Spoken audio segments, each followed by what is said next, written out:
The sun hadn't yet broken the horizon when Catherine Brennan arrived at Range Complex 7. The air tasted of pine and cordite, that particular North Carolina mixture that had become as familiar to her as breathing. Fort Bragg at dawn was a world unto itself, a place where shadows still held dominion, and the only sounds were the distant rumble of diesel engines and the soft crunch of boots on gravel. She parked her truck in the contractor lot, third space from the left. Always the same space. Routine was survival. Routine was invisible armor. Kate stepped out carrying her equipment bag, clipboard, industrial staple gun, replacement target paper rolled tight in waterproof sleeves. She wore simple khaki work pants and a gray contractor polo, her blonde hair pulled back in a severe ponytail. Nothing about her appearance suggested anything beyond what the identification badge clipped to her belt declared: maintenance contractor, range operations. That was exactly the point. The range stretched before her like a cathedral of violence.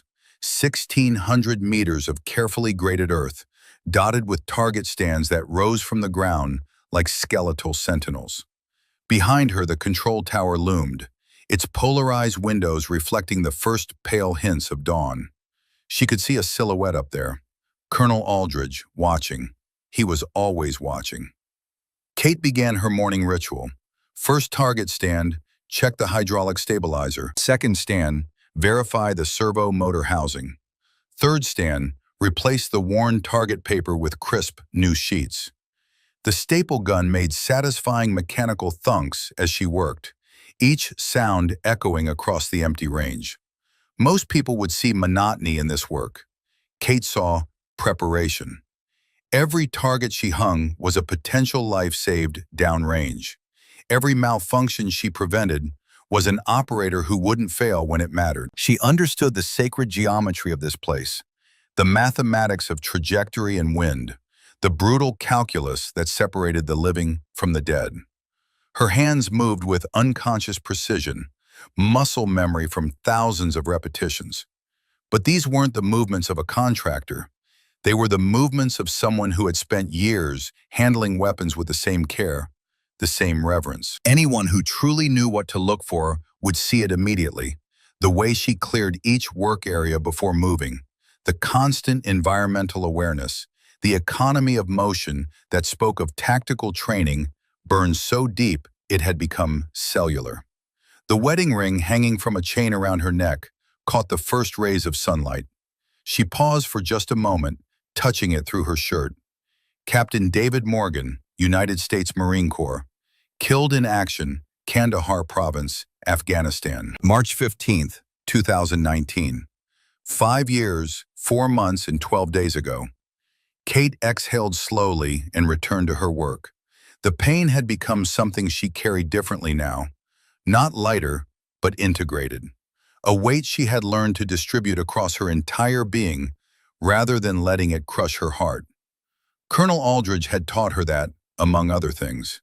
The rumble of a diesel engine announced his arrival before she saw the vehicle. The rangemaster's truck pulled up beside the control tower, and Rick Aldridge stepped out, moving with the careful deliberation of a man whose body remembered every hard landing, every forced march, every wound that had earned him a Purple Heart he never wore. He was 67 years old and looked like exactly what he was, a man forged in fires that most people couldn't even imagine. His face was all angles and weathered leather, his eyes the pale blue of winter sky. He wore the same thing every morning: faded jeans, a black polo shirt, and a ball cap with a simple trident pin. No rank insignia, no unit identifiers.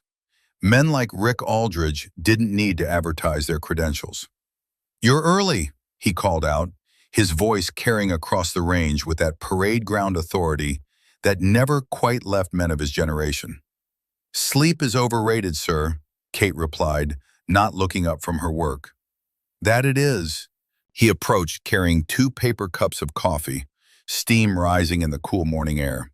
He handed her one without ceremony, black, no sugar. "How's the equipment looking?" "Target stand 7 has a loose mounting bracket. I'll tighten it before the range goes hot. Stand 12 needs new servo motor. The bearing's starting to grind. Rick nodded, sipping his coffee. This was their morning ritual, had been for 9 years now. Two warriors pretending to discuss maintenance while really checking in on each other, making sure the night hadn't left any fresh wounds that daylight needed to dress. Big day today, Rick said quietly. SEALs coming in for a workup. Some VIP demonstration scheduled for this afternoon. I saw the range reservation. Team leader is a young lieutenant named Holloway, Marcus Holloway. Rick paused and something flickered across his face. Memory, perhaps, or recognition. His father was one of mine, James Holloway. Trained him in '90 before Desert Storm. Hell of an operator. Kate heard the unspoken words in that statement. Was. Past tense. The son might not be what the father was. I'll make sure I'm clear of the range when they arrive, she said. No need for that. You've got work to do. This is your range as much as theirs. Rick's voice carried a note of something harder now, something that sounded almost like anticipation. Besides, might be educational. Before Kate could respond, the sound of vehicles approaching from the main road rolled across the complex like distant thunder. Not the practical work trucks of contractors or the standard military transport. These were tactical vehicles, heavily modified SUVs with a kind of aftermarket equipment that screamed special operations. Right on time, Rick murmured. He touched Kate's shoulder briefly, a gesture of reassurance or perhaps solidarity. Remember what I taught you. Let them underestimate me. It's a weapon. Smart girl. He smiled, the expression carving deep lines around his eyes. Then he turned and walked back toward the control tower, his gait still carrying the ghost of the ranger stride he'd learned 50 years ago. Kate returned to her work, but her awareness expanded outward like a radar pulse. Every sense came online, cataloging details, assessing threats, building a tactical picture. It was automatic, instinctive. You could take the soldier out of the war, but you couldn't take the war out of the soldier.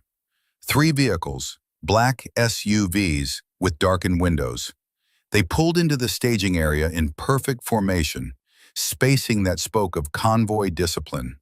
Doors opened in synchronized precision. 6 men emerged, all wearing the casual uniform of the elite operator.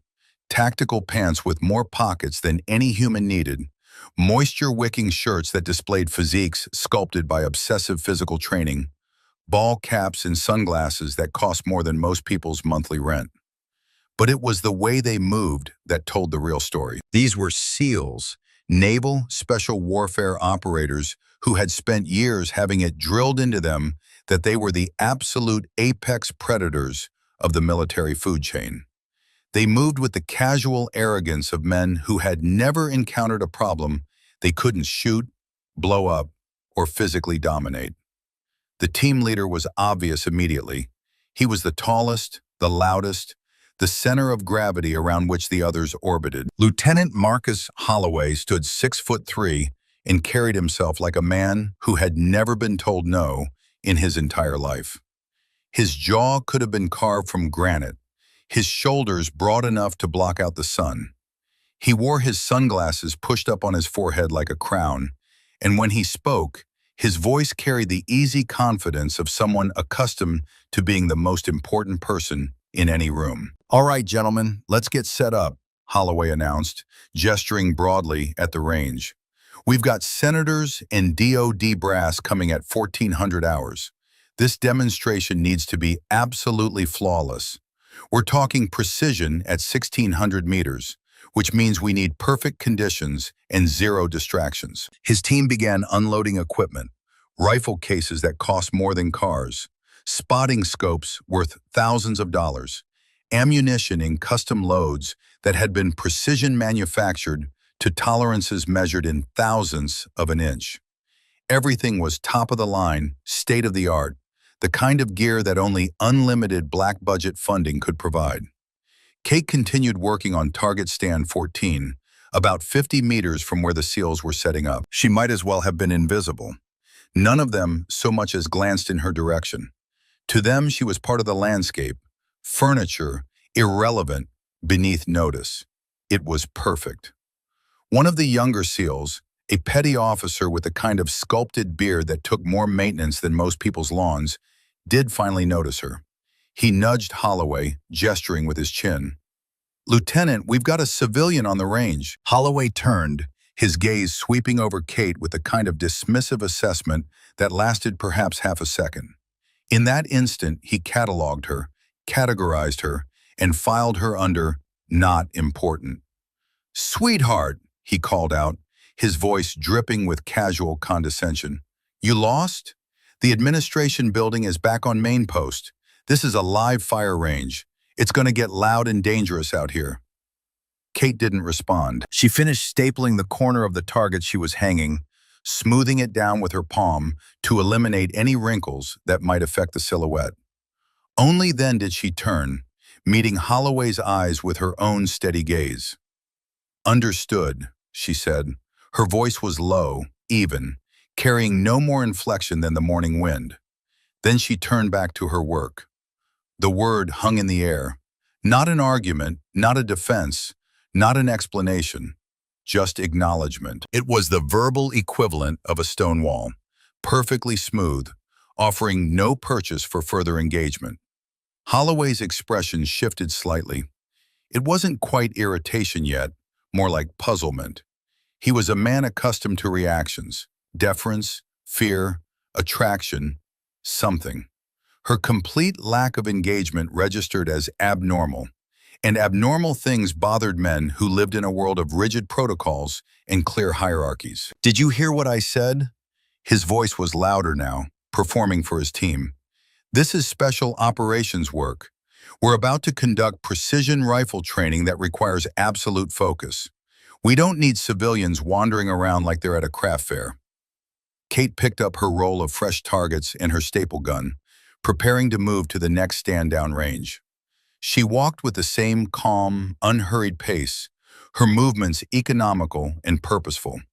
She didn't look back at Holloway. She didn't acknowledge his existence beyond that single word. It was, from a tactical perspective, the most devastating response possible. She had reduced him to irrelevance in his own mind. The team members exchanged glances. Something felt wrong about this interaction, though none of them could quite articulate what. They were trained observers, men whose survival depended on reading subtle cues. And this woman, this quiet, unassuming contractor, had a stillness about her that was somehow profound. She didn't move like someone nervous or intimidated. She moved like someone who was completely, utterly comfortable in her own skin and in this environment. Holloway felt it too, though his ego interpreted it as disrespect rather than what it actually was. His jaw tightened. He took 3 steps toward Kate, his boots crunching on gravel loud enough to be heard across the range. "Hey, I'm talking to you." Kate stopped, turned slowly. Her face remained neutral, registering his presence with the same detachment she might give to weather or terrain. She waited, just waited. The silence stretched between them like a taut wire. "Look," Holloway continued, his voice taking on the tone of someone explaining something to a particularly slow child. "I don't know who you are or what you're doing here, but I know what you're not. You're not one of us. This is a world of precision, of violence, of a level of skill you can't possibly comprehend." He gestured at his team, at their equipment, at the range itself. "We're out here preparing to do things you only see in movies. We're dealing with ballistics calculations that would make your head spin, windage adjustments over 1,000 meters, spin drift, Coriolis effect. We're not just shooting guns, we're conducting surgical strikes on targets at distances most people can't even accurately estimate." Kate's expression didn't change. She simply listened, tracking his face with an intensity that should have been a warning. She saw everything, the slight overextension in his posture that spoke of insecurity being masked by aggression, the way his hands moved when he talked, seeking to claim territory and dominate space, the tightness around his eyes that suggested a man trying very hard to live up to an impossible standard. "Do you understand the difference between what we do "And what you do?" Holloway pressed, warming to his subject now, his voice rising to ensure his team could hear every word of this performance. "You're out here with a clipboard and a staple gun, making sure paper hangs straight. We're calculating for atmospheric pressure, temperature gradients, the rotation of the Earth itself. Every shot we take represents 10,000 hours of training. Every trigger press is backed by a sacred trust, a legacy of warriors that goes back decades." He paused, letting the words settle, then gestured to one of his team members who was uncasing a magnificent rifle. "Petty Officer Martinez, show her what a real precision instrument looks like." Martinez brought over the rifle with reverent care. It was a Barrett MRAD, multi-role adaptive design, chambered in .338 Norma Magnum. The stock was carbon fiber, the barrel free-floated in match grade, the optic a Schmidt Inventor scope that cost more than most people's cars. It was a masterpiece of engineering, a tool designed for one purpose: delivering death with mathematical certainty at extreme distances. "This," Holloway said, his voice dropping to something almost reverent, "is $15,000 of American engineering excellence. This rifle can put rounds through a dinner plate at 2,000 meters. It represents the absolute pinnacle of precision marksmanship. It's not a toy. It's not something you just pick up and figure out. It's the result of decades of ballistics research, metallurgy, optical science. It's a promise, a legacy, a sacred trust." Kate looked at the rifle. For the first time, something flickered across her expression, a shift so subtle that only someone watching very carefully would catch it. It wasn't awe or intimidation. It was something deeper: recognition, familiarity, the way a master carpenter might look at a well-made hammer or a concert pianist might regard a Steinway. It was the look of someone seeing a tool they knew intimately. This micro-expression was completely lost on Holloway. His worldview had no category for it. He saw what he expected to see: a civilian intimidated by the display of professional equipment and expertise. "So when I ask you to clear the range," he continued, satisfaction creeping into his voice, "it's not because I'm being rude. It's because you're literally in the way of something important, something that matters. This demonstration today, senators are going to be watching. Defense appropriations are on the line. National security decisions will be influenced by what happens on this range. And I can't have some contractor wandering around while we're trying to work." Kate's gaze shifted from the rifle back to Holloway's face. "How long is your demonstration scheduled for?" she asked quietly. The question seemed to catch him off guard. "What?" "Your demonstration. How long?" 1,400 hours to 1,600 hours. 2 hours. Kate nodded once. "I'll be done with my maintenance checks by 13:30. You won't see me." She turned to leave, but Holloway wasn't finished. The lack of engagement, the complete absence of deference, had gotten under his skin like a splinter, working its way deeper with each passing moment. "That's it? That's all you've got? No questions about what we do? No interest in the reality of special operations?" Kate paused, her back still to him. "I understand what you do, Lieutenant." "Do you? Do you really?" Holloway's voice was sharp now, genuinely irritated. "I don't think you do. I don't think you have any concept of the level of training, dedication, and sacrifice required to wear this uniform. To earn this trident," he tapped the seal insignia on his chest, "this isn't something they hand out. This is earned through blood and pain and more hardship than most people will ever know." From the control tower, Colonel Aldridge watched through high-powered binoculars. He could read the scene like a book, could see the trajectory of this interaction as clearly as if it had already happened. He'd witnessed this exact dynamic play out dozens of times over his long career. Young operators, full of themselves, convinced that their recent training and their expensive equipment made them the deadliest things on Earth. Quiet professionals who knew better, who had nothing to prove because they'd already proven everything that mattered. This was going to be educational indeed. On the range, Kate finally turned back to face Holloway fully. "You're right, Lieutenant. I don't know what it takes to earn a SEAL Trident." Her voice remained neutral, factual. "I'm sure it requires exceptional dedication." It should have been a concession, a moment of agreement that would allow Holloway to feel vindicated and move on. But something in the way she said it, the absolute lack of emotion, the clinical delivery, made it feel somehow worse than an argument would have. She was agreeing with him the way you might agree that water is wet or gravity exists. A simple statement of fact that carried no weight because it was too obvious to matter.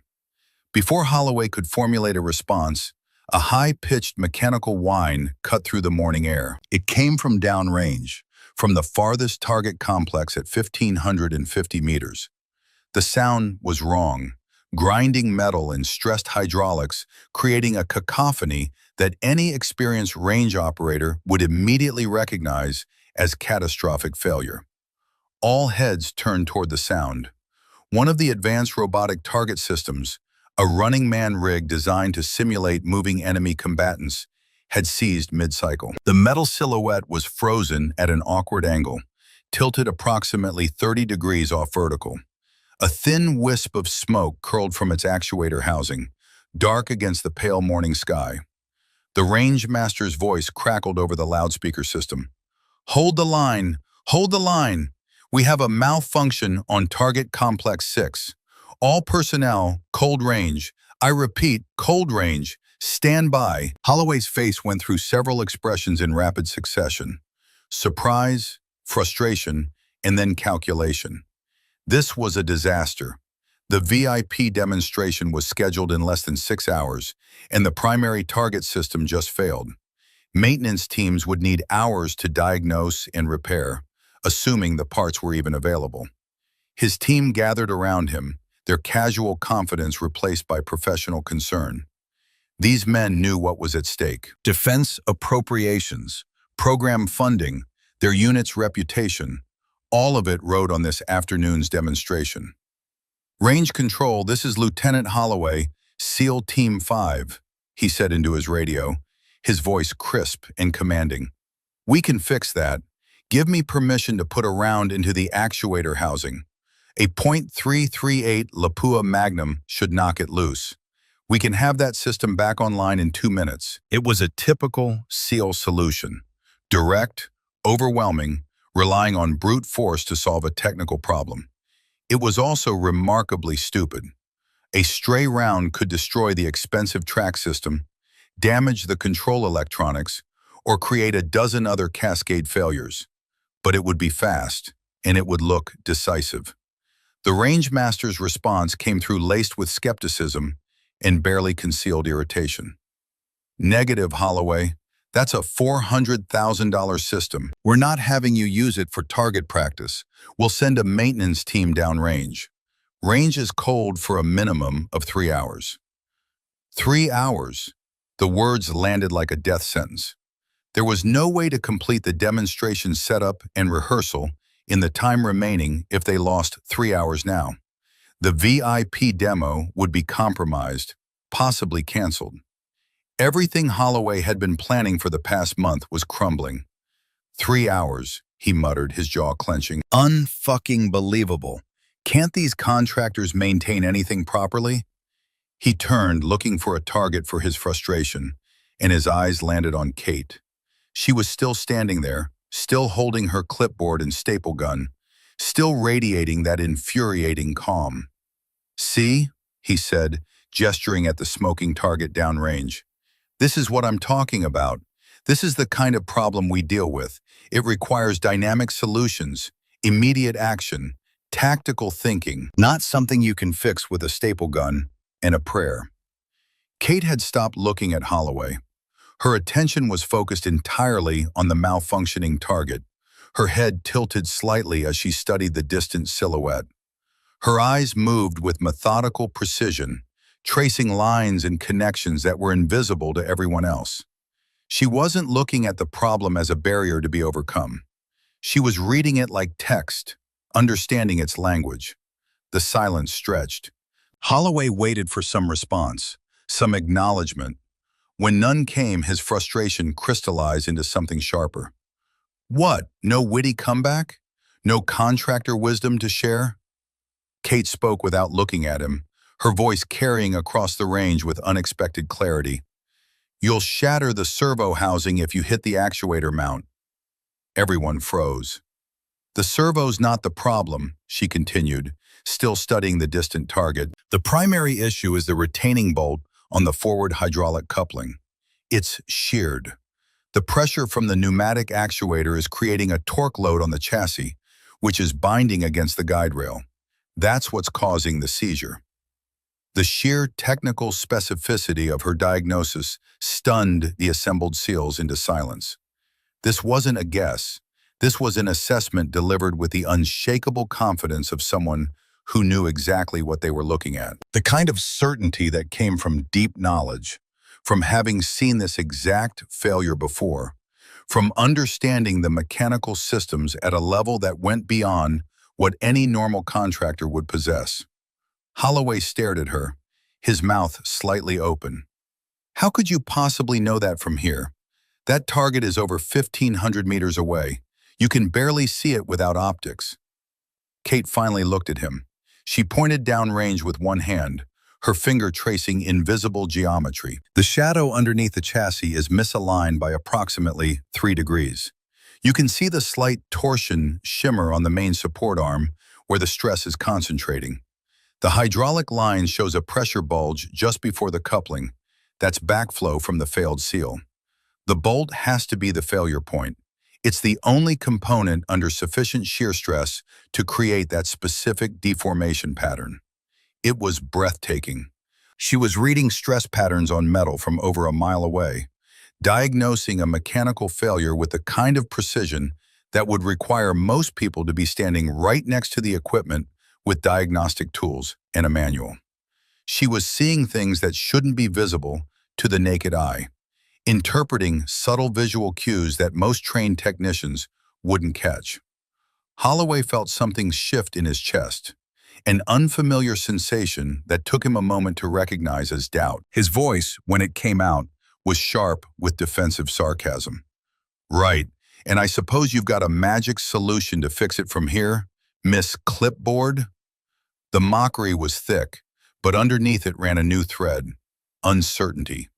He was a man watching his assumptions crack, and he was fighting desperately to shore them up before they collapsed entirely.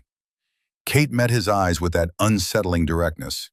I could fix it, but you'd need to let me use a rifle. The statement hung in the air like a challenge, like a blade being drawn.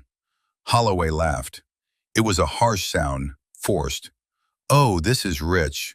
You're telling me you can fix a mechanical failure at 1,500 meters with a rifle shot? What are you going to do? Shoot it really hard and hope something unsticks? I'm going to hit the sheared retaining bolt at the coupling joint. If the bolt head is removed, the chassis will drop back into alignment. The actuator can then override the binding. You're going to hit a bolt head, that's maybe an inch across. At 1,500 meters, in variable wind. Holloway's voice was dripping with theatrical disbelief. Lady, I don't know what you've been smoking, but professional snipers spend years learning to hit targets that size, at that distance, under perfect conditions, with custom ammunition and world-class equipment. Yes, Kate said simply. They do. Holloway's team had gone completely quiet. They were watching this interaction with the fascinated horror of people witnessing a car accident in slow motion. Something was very wrong here. The quiet confidence in this woman's voice, the technical precision of her analysis, the complete absence of doubt, it all added up to something that didn't fit their model of the world. One of the petty officers, a man named Davidson, who had been doing this long enough to trust his instincts, leaned close to Holloway. LT, he said quietly, maybe we should. No, Holloway cut him off. His pride was fully engaged now, his ego erected like battlements against the approaching truth. He couldn't back down. Backing down would mean admitting he'd been wrong. And men like Marcus Holloway built their entire identities on being right. He looked at Kate with an expression that mixed pity and mockery. All right, sure, let's play this game. He turned to Martinez. Give her your rifle. Martinez hesitated, clutching the expensive Barrett like a parent protecting a child.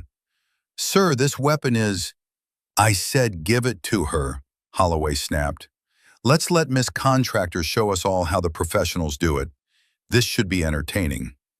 Martinez reluctantly brought the rifle over, handling it with reverent care. He held it out to Kate like he was presenting a religious artifact, his expression making clear he expected her to fumble it, to be intimidated by its weight and complexity, to reveal herself as the amateur she obviously was.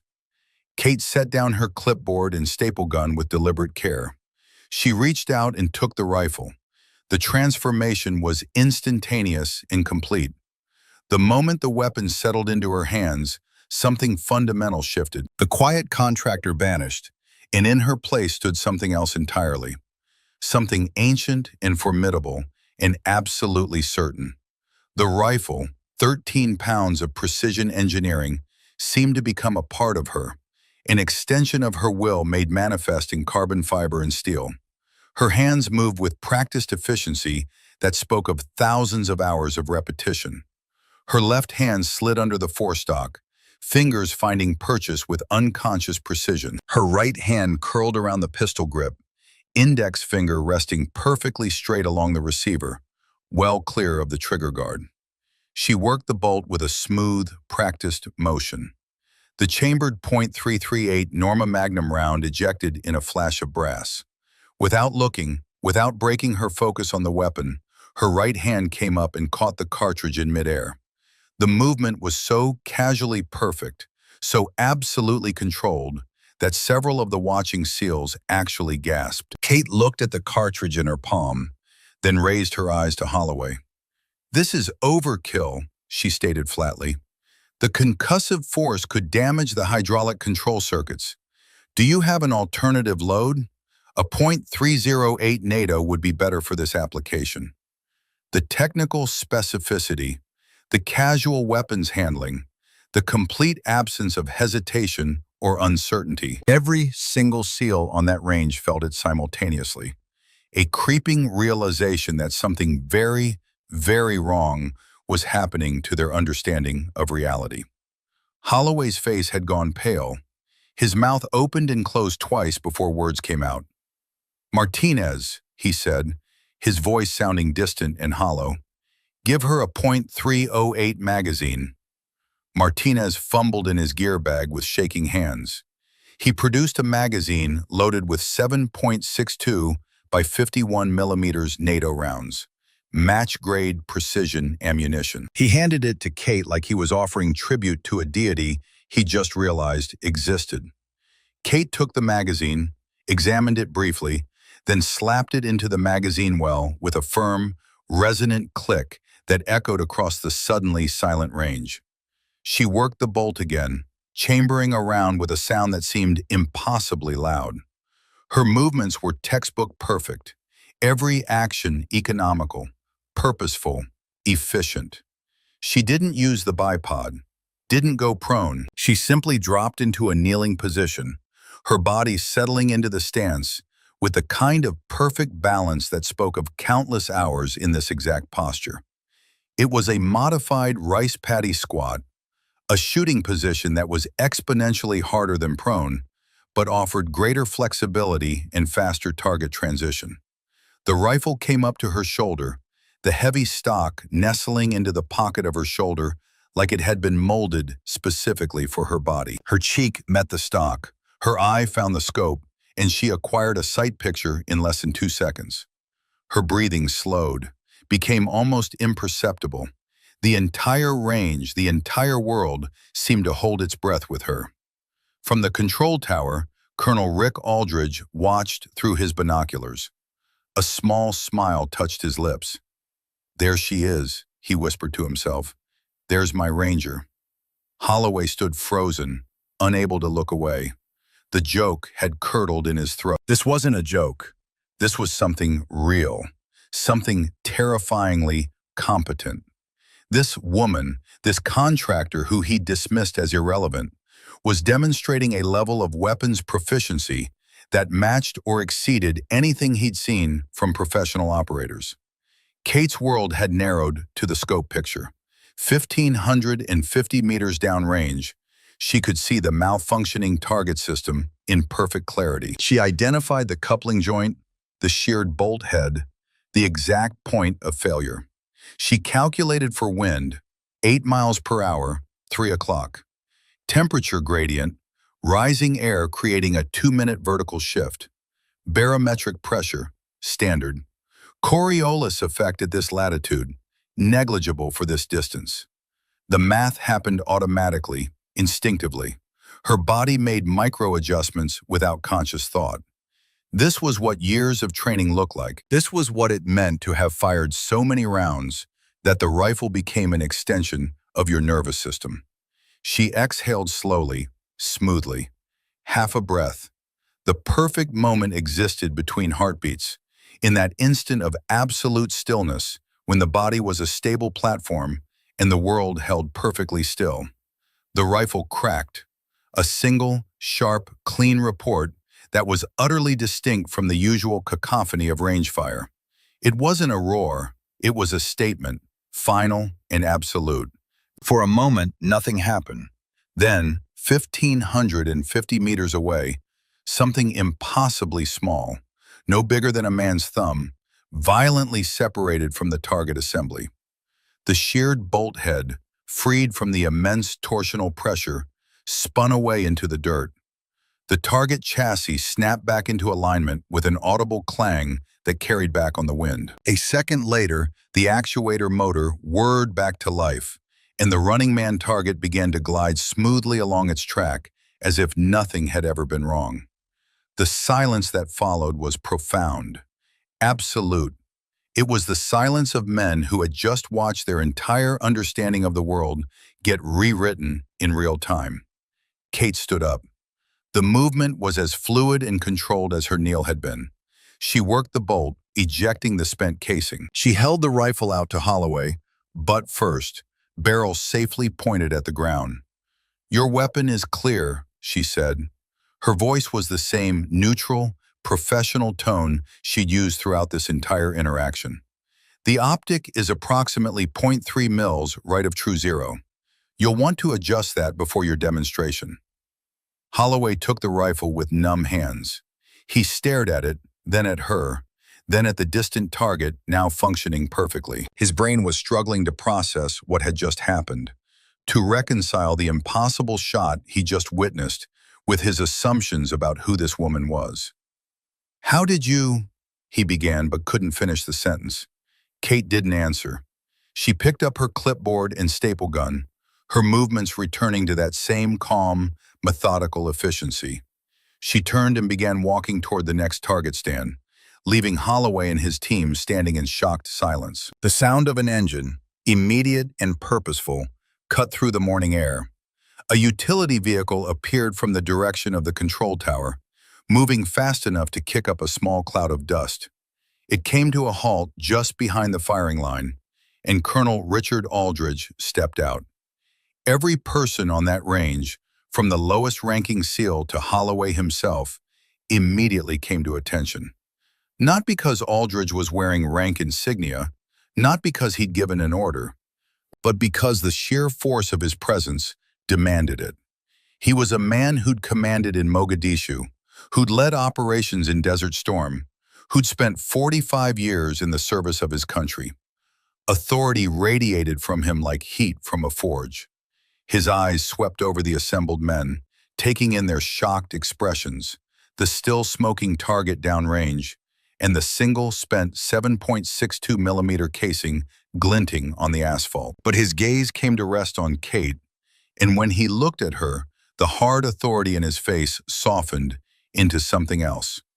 Respect, pride, recognition. He walked directly toward her, ignoring everyone else. When he stopped in front of her, he looked at her not as a colonel addressing a contractor, not as a superior to a subordinate, but as one warrior to another. "That was a hell of a shot, Sergeant," he said quietly. The word hung in the air. Sergeant. Not contractor, not civilian. Sergeant. Kate met his eyes. "The weapon has a good optic, sir." "It's not the optic," Aldridge replied, and the ghost of a smile touched his lips. "And you know it. I haven't seen shooting like that since Mogadishu. October 3rd, '93. The date meant nothing to most of the watching SEALs, but to men like Aldridge, it was sacred. The Battle of Mogadishu, Black Hawk Down, the day that 18 American soldiers died in the streets of Somalia, and 2 helicopter pilots earned Medals of Honor. Aldridge turned to his aide, a young captain who'd followed him from the control tower. "Get on the net to J1. I want a personnel file check. Last name Brennan, first name Catherine." The captain looked confused. "Sir, she's a civilian contractor. She won't have a military file." Aldridge's eyes narrowed. "She will. Check the archived NCO records. Search for Sergeant Catherine Brennan, 75th Ranger Regiment." The title crashed into the assembled SEALs like a physical force. Ranger Regiment. Not just Army, not just infantry, the Rangers. The premier light infantry unit of the United States military. The unit that had jumped into Grenada and Panama, that had fought in Mogadishu and Takur Ghar, that had led the initial invasions of Afghanistan and Iraq. Holloway looked like he'd been struck. The color had completely drained from his face. The captain spoke into his radio, his voice uncertain. Static crackled. Then a tinny voice responded from the other end. The captain listened, his eyes growing progressively wider with every word. He lowered the radio and turned to Aldridge, his expression one of pure, unadulterated awe. "Sir," he began, his voice barely above a whisper. "File confirmed. Sergeant Catherine Brennan, 8 years of service, United States Army." He swallowed hard, reading from notes he was taking as the voice continued through his earpiece. "Last unit of assignment, 75th Ranger Regiment, 3rd Battalion, Bravo Company." The captain paused, gathering courage for what came next. Notable decorations include the Silver Star with oak leaf cluster, 3 bronze stars with V device for valor, Purple Heart, Combat Infantry Badge, Ranger Tab, Expert Infantry Badge, Distinguished Marksman Badge, President's 100 Tab. Each award was another hammer blow to Holloway's ego. These weren't participation trophies. These weren't political decorations. These were awards for courage under fire, for technical excellence, for being tested in combat and found exceptional. The captain's hand was shaking now. "Sir, there's more. Multiple deployments to Operation Enduring Freedom, Afghanistan, 2016, 2017 through 18, and 2019. The last deployment," he paused, checking his notes again. "Classification level is high. Mission details are redacted, but there's a notation." "Read it," Aldridge commanded. "Kandahar Province, March 2019. Team Ambush, 4 KIA including Unit Medic Captain David Morgan. Sergeant Brennan held defensive positions solo for 14 hours. Eliminated 12 enemy combatants. Provided overwatch for successful friendly force extraction under sustained fire. Awarded Silver Star, 2nd award." The silence was absolute. 12 confirmed kills. In a single engagement, while holding position alone after watching her fiancé die. The captain wasn't finished. Confirmed total career kills, 47. It's noted as the highest confirmed count for any female sniper in United States military history. He looked up from his notes, his face pale. "Sir, there's a final notation." Upon completion of 3rd deployment, Sergeant Brennan was offered a direct commission to 2nd lieutenant and assignment to special operations. She declined. She requested discharge and accepted position as civilian contractor, range operations, Fort Bragg, North Carolina. Colonel Aldridge nodded slowly, as if confirming something he'd known all along. He turned away from his aide and faced Kate directly. His back straightened. His posture became ramrod straight, and then he executed a salute. It was not the perfunctory gesture of military courtesy. It was slow, deliberate, and profoundly respectful. It was the salute one gives to a Medal of Honor recipient, the salute that says, "You are my better." "Sergeant Brennan," he said, his voice resonating with authority and respect, "it is an honor to have you on my range." Kate returned the salute with precision that was as crisp and clean as the day she'd first learned it in basic training. "Thank you, sir. Just trying to keep the equipment running." Her humility was perhaps the most shocking thing of all. Here was a woman who had proven herself in the most extreme circumstances imaginable, who had earned every accolade a soldier could earn, who had just demonstrated a level of skill that left professional special operators stunned. And her response was to deflect, to minimize, to return immediately to the quiet professionalism that defined her. Aldridge finally turned his attention to Lieutenant Holloway. The colonel's face transformed. The respect and warmth he'd shown Kate vanished, replaced by cold, hard disappointment. When he spoke, his voice was dangerously soft. "Lieutenant Holloway." Holloway snapped to attention so fast he nearly gave himself whiplash. "Yes, sir." "You wear the trident of a United States Navy SEAL. Do you know what that symbol represents?" "Yes, sir. Excellence, honor, and—" "It represents humility," Aldridge cut him off. "It represents the understanding that being elite is not about making noise. It's not about telling people how good you are. It's about being so goddamn good that you don't need to say a word." He took a step closer to Holloway, forcing the younger man to meet his eyes. "You looked at a decorated combat veteran, a woman who has forgotten more about precision marksmanship than you will ever know, and you saw nothing but someone to mock. You let your assumptions, your prejudice, and your ego blind you to the reality standing right in front of you." Holloway's face was crimson now, shame and humiliation warring for dominance.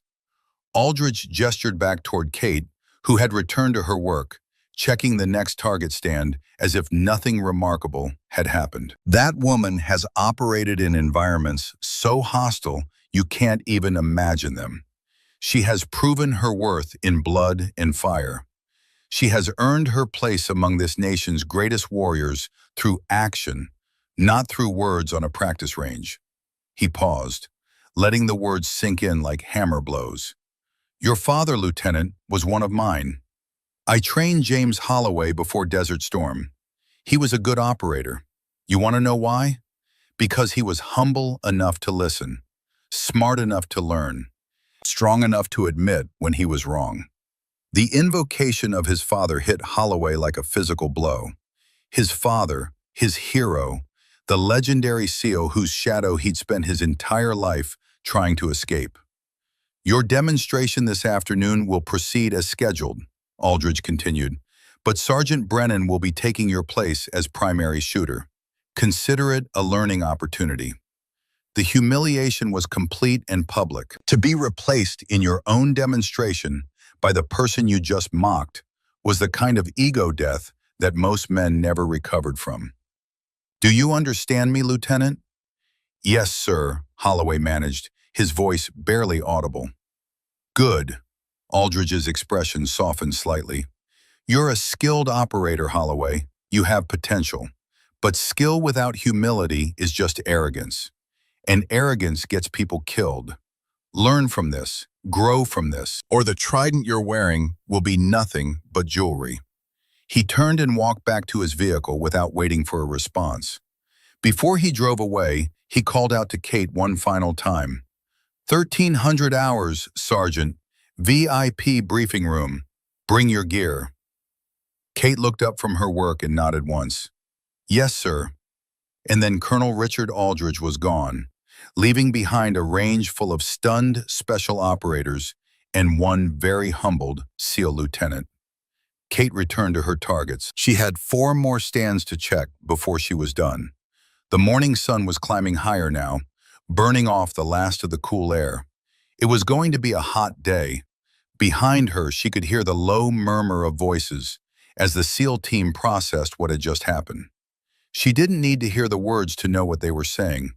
She'd been through versions of this scene before. The shock, the disbelief, the rapid recalculation of assumptions. Let them talk, let them process. It didn't matter. What mattered was that the targets were hung correctly, that the equipment functioned properly, that when operators came to this range to train, everything was ready for them to do their jobs. That was her job now. Not glory, not recognition, just the quiet, professional work of keeping the machinery of war maintained and functional. She touched the ring hanging around her neck, feeling the warm metal through her shirt. 5 years, 4 months, and 12 days. "I'm still here, David," she whispered to the morning air. "Still fighting, still serving, just like we promised." The wind carried her words away across the range, across the 1,500 meters, where an impossible shot had just rewritten a lieutenant's understanding of the world, across the miles and years and all the distance between who she had been and who she had become. Somewhere in the control tower, Colonel Rick Aldridge watched her through binoculars and smiled. The student had become the teacher. The legacy would continue, and the morning work went on. The briefing room at Fort Bragg's Special Operations Command Building smelled of coffee, leather, and old paper. High-ranking officers had made decisions in this room for decades, decisions that sent men into darkness and brought some of them back changed. The walls were lined with photographs, faded images of Rangers in Grenada, Delta operators whose faces were deliberately blurred even in classified spaces, helicopter crews from operations that officially never happened. Kate Brennan stood at parade rest near the back of the room, her hands clasped behind her back, her eyes forward. She'd changed from her contractor polo into something more appropriate, a simple black button-down shirt and khaki tactical pants. No uniform. Those days were behind her. But her bearing, her posture, the way she held herself spoke louder than any rank insignia ever could. The room was filling with people who mattered.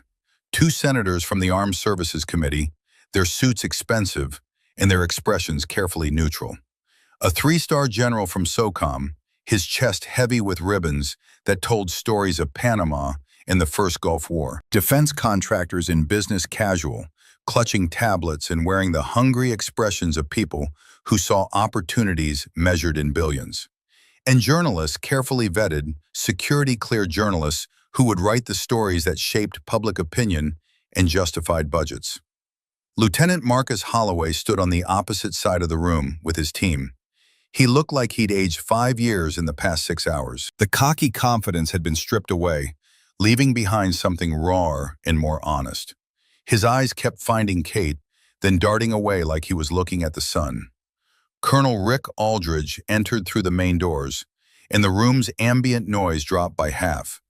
He carried himself with the easy authority of a man who'd earned every bit of respect he commanded.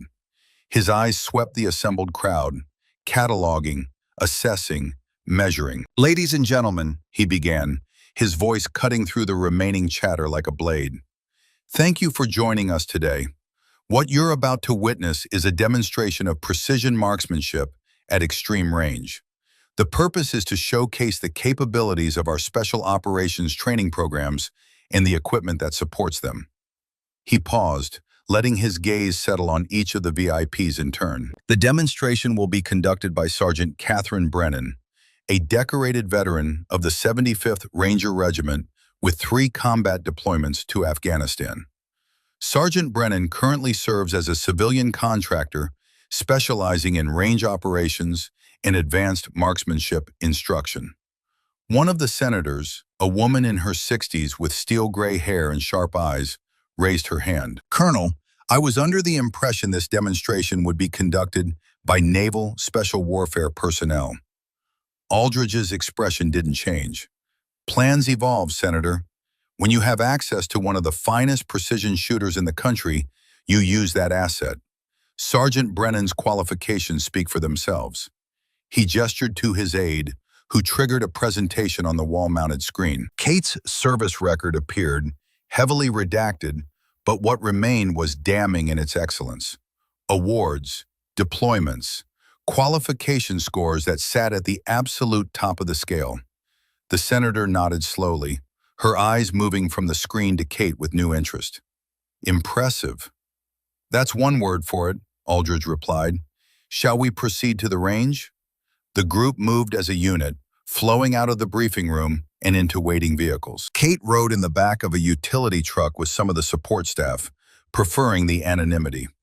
Through the window, she could see Holloway in another vehicle, his jaw clenched, his eyes staring at nothing.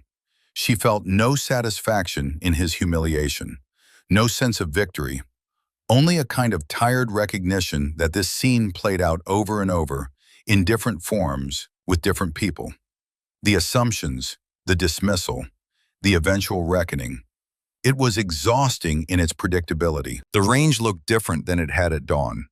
Tent canopies had been erected for the VIPs, providing shade and clear sightlines. Support staff had set up chairs, refreshment stations, spotting scopes on tripods. The whole thing had the feel of a sporting event, which made Kate's skin crawl slightly. This wasn't entertainment. This was the demonstration of skills learned in blood. Colonel Aldridge took position at the center of the VIP area, a microphone clipped to his collar. For this demonstration, Sergeant Brennan will engage targets at ranges from 800 to 1,800 meters. She'll be using a standard-issue precision rifle system with match-grade ammunition. All shots will be conducted in current wind conditions, with no artificial advantages.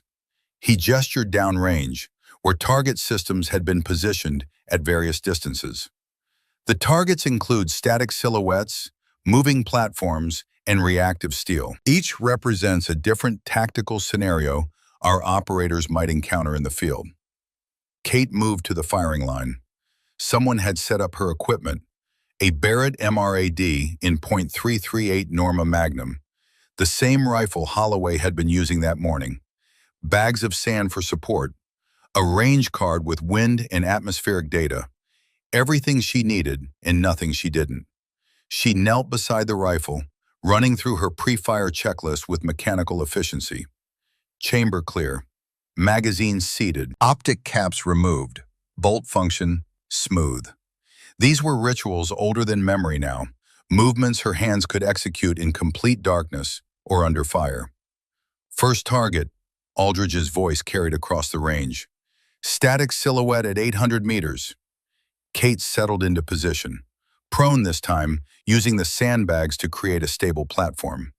Her breathing slowed, her heart rate dropped. The world narrowed to the scope picture and the mathematics of ballistics. Wind from the southeast at 6 miles per hour. Temperature 84 degrees Fahrenheit. Barometric pressure standard. Humidity low. The numbers processed automatically, her brain calculating holds and adjustments with the speed of long practice. The target appeared in her scope, a standard human silhouette, the kind used in qualification courses worldwide. She placed the crosshairs on center mass, exhaled half a breath, and pressed the trigger. The rifle bucked against her shoulder. The report rolled across the range. Downrange, the target erupted with the impact, the hit clearly visible even at this distance. Center mass, the range observer called out. Perfect hit. The VIPs murmured appreciatively. Kate worked the bolt, chambering a fresh round, and waited for the next call. Second target, moving platform at 1,200 meters. This was harder. A running man's silhouette on a motorized track, moving at approximately 4 miles per hour from left to right. She would need to lead the target, accounting for its movement, plus the wind drift, plus all the other variables that made long-range shooting more art than science. Kate tracked the target through her scope, her breathing synchronized with its movement. She saw the pattern, the rhythm. Everything moved in patterns if you watched long enough. She led the target by what her instincts told her was right. Not mathematics now, but feel, that deep knowing that came from repetition. The shot broke clean. The bullet's flight time at this range was just over 2 seconds. For that brief eternity, the round was in the air while the target kept moving, and every variable from temperature to the Coriolis effect played its part in the outcome. The impact was perfect. The target's center mass moving through space and the bullet's trajectory intersected with mathematical precision. Direct hit, the observer confirmed. Dead center. Senator Patterson, the woman who'd asked the earlier question, leaned toward her colleague. That's remarkable shooting.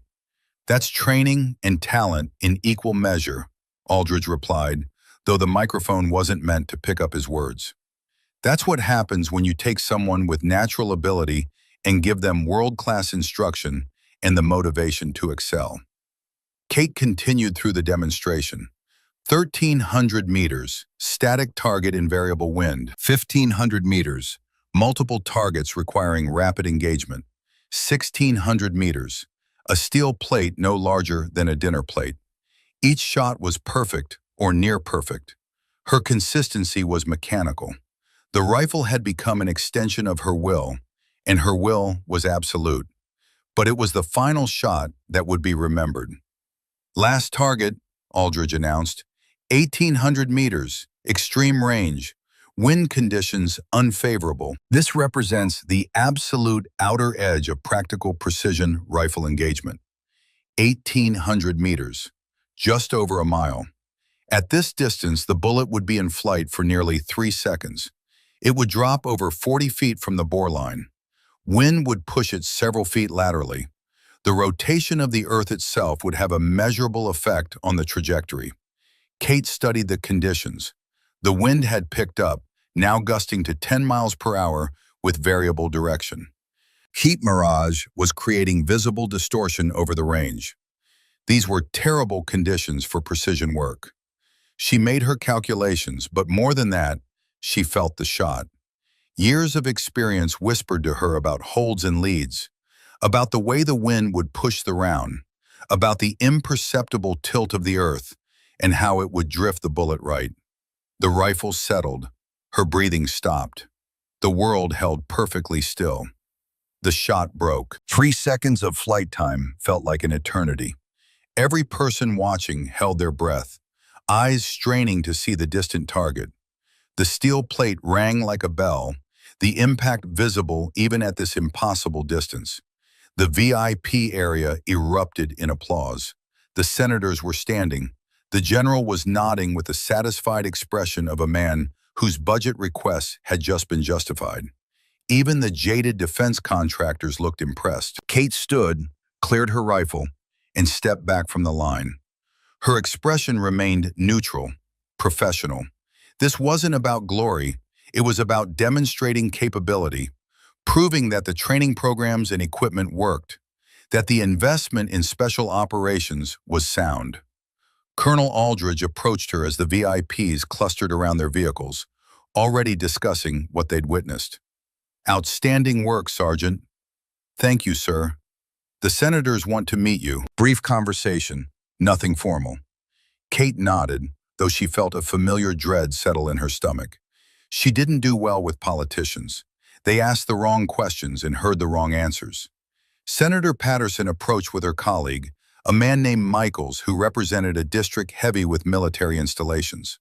Both had the careful, practiced smiles of people who'd spent careers reading rooms and managing perceptions. "Sergeant Brennan," Patterson extended her hand. "That was extraordinary.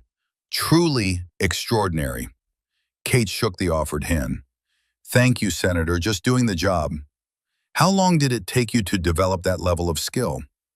It was the kind of question that seemed simple, but wasn't. How do you quantify the hours, the pain, the failures that taught more than the successes? How do you explain that the real learning happened under fire, when missing meant someone died?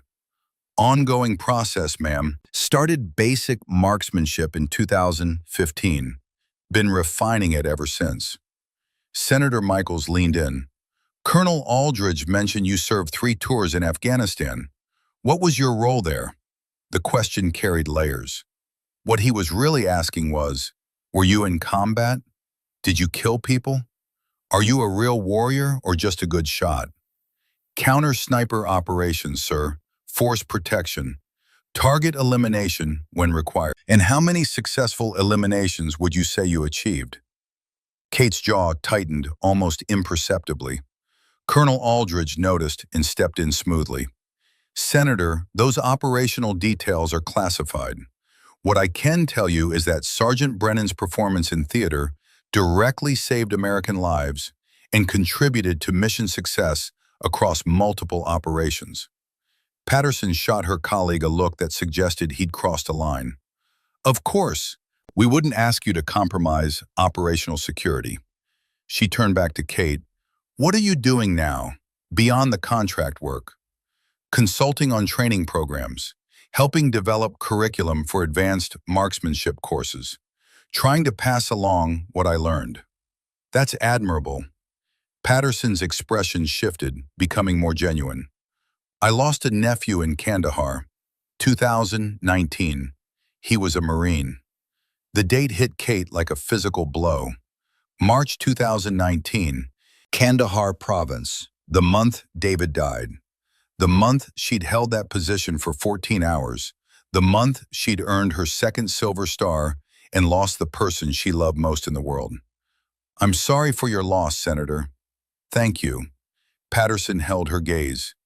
"People like you, people who serve and sacrifice, you're the reason I fight for proper funding and support for our military. What you showed us today isn't just skill. It's the result of investment, training, resources." We need to remember that. It was probably a calculated statement, the kind of thing politicians said to connect with their audience. But there was something in Patterson's eyes that suggested genuine feeling, genuine loss. The senators moved on, satisfied with their photo opportunity and their talking points. The general spent a few minutes discussing technical specifications with the defense contractors. The journalists filed their stories on satellite uplinks, already spinning narratives about America's secret weapons and the warriors who wielded them. And Kate stood at the edge of it all, waiting for permission to leave, to return to the quiet work that didn't require performance or justification. Holloway approached her as the crowd began to disperse. He moved hesitantly, like a man approaching a dangerous animal. When he spoke, his voice was low, meant only for her. "Sergeant Brennan, can I have a moment?" Kate turned to face him fully, her expression neutral.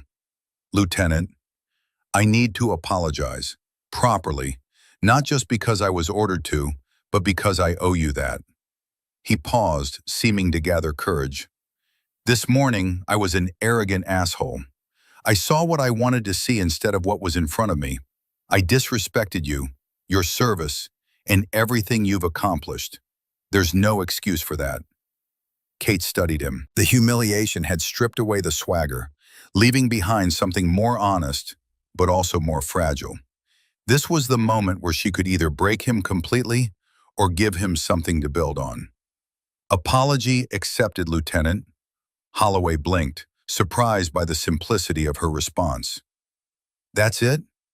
What else do you want? I'm not going to make you grovel. You made a mistake. You owned it. That's more than most people do." He struggled with the words. "How do you do it? How do you make those shots? How do you stay so calm?" Kate considered the question.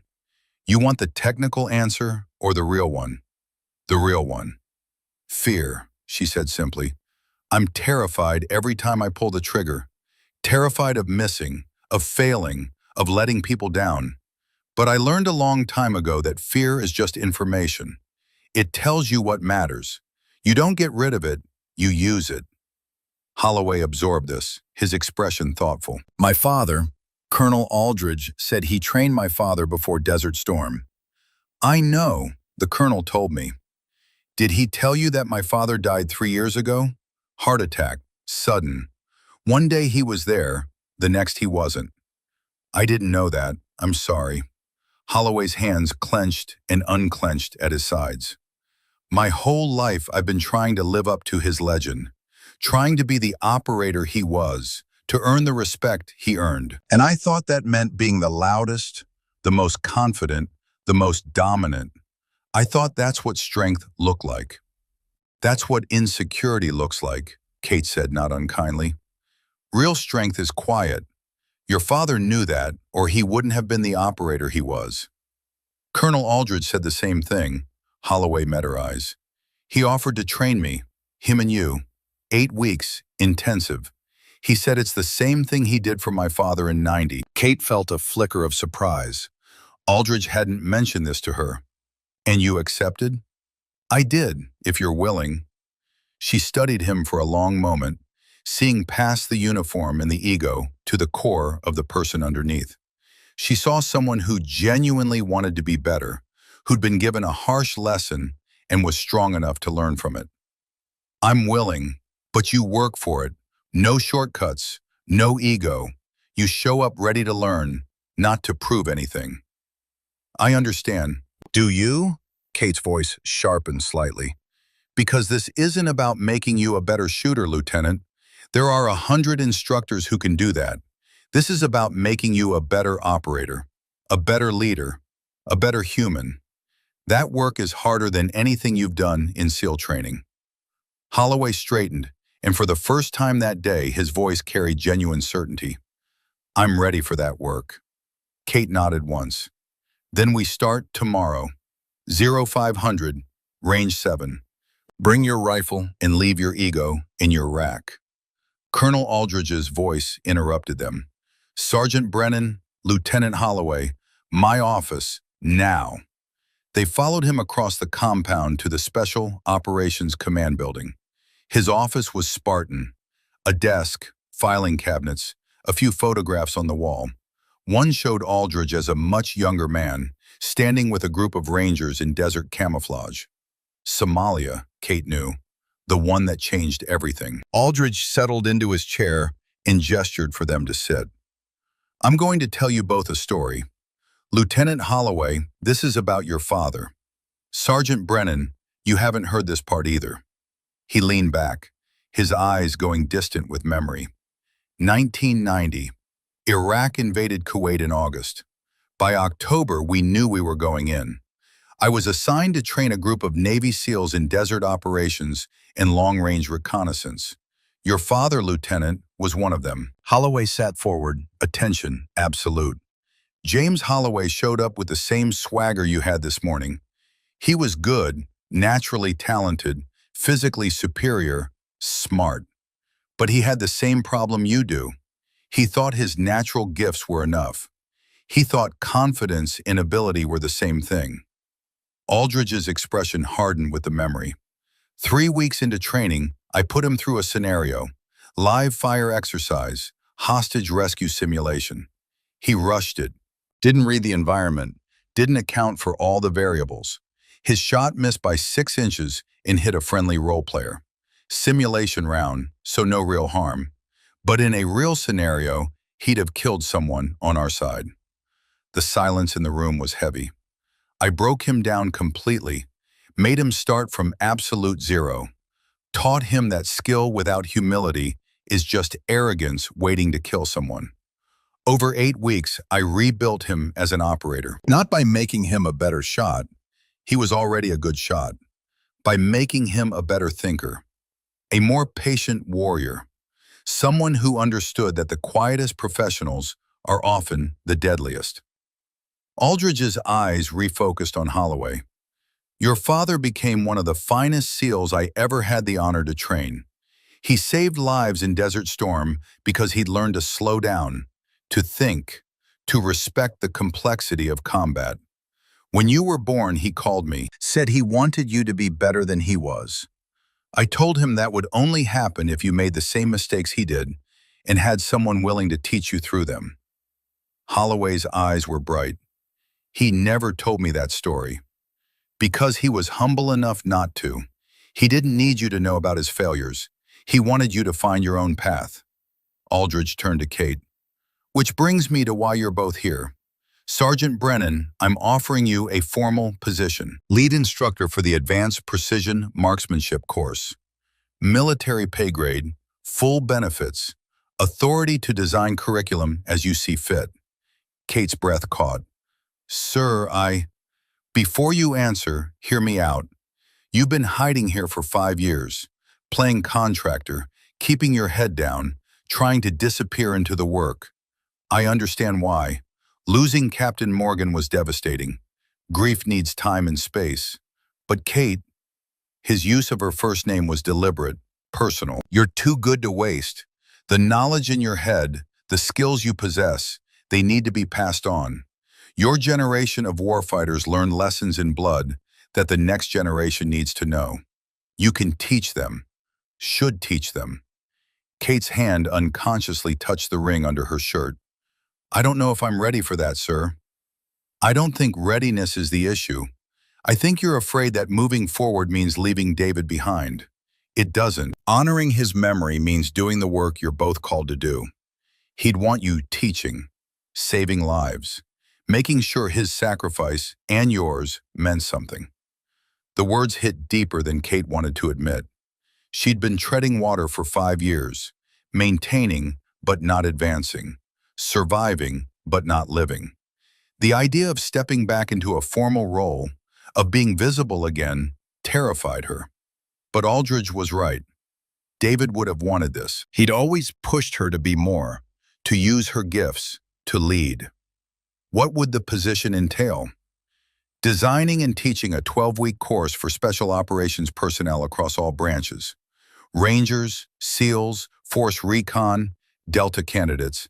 You'd have a staff of 4 assistant instructors, full autonomy on curriculum, and direct access to me for anything you need.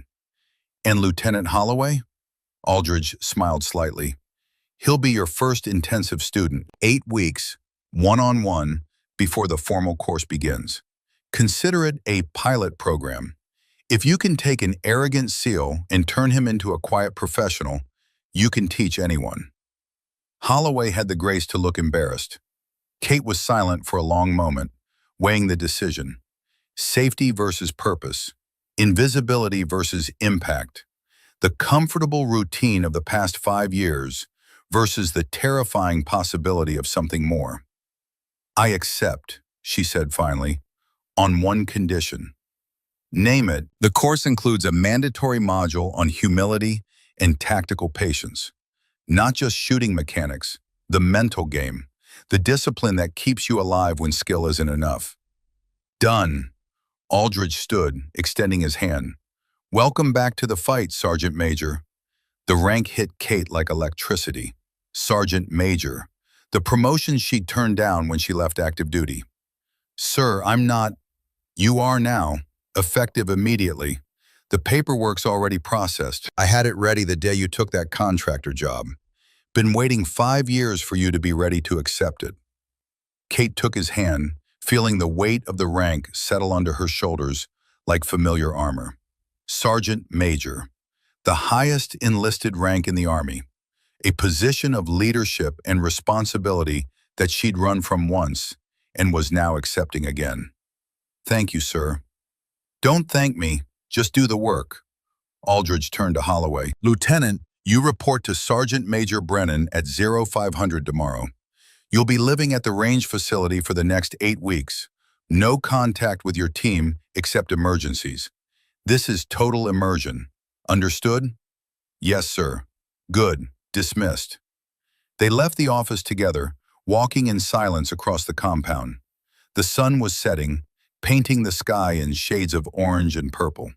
Fort Bragg at dusk had its own beauty, harsh and practical, but beautiful nonetheless. Sergeant Major, Holloway said finally, testing the rank.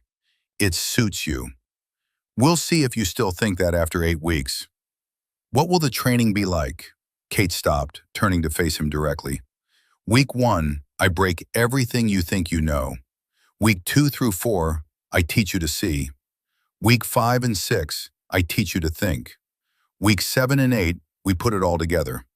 By the end, you'll either be a completely different operator or you'll hate me.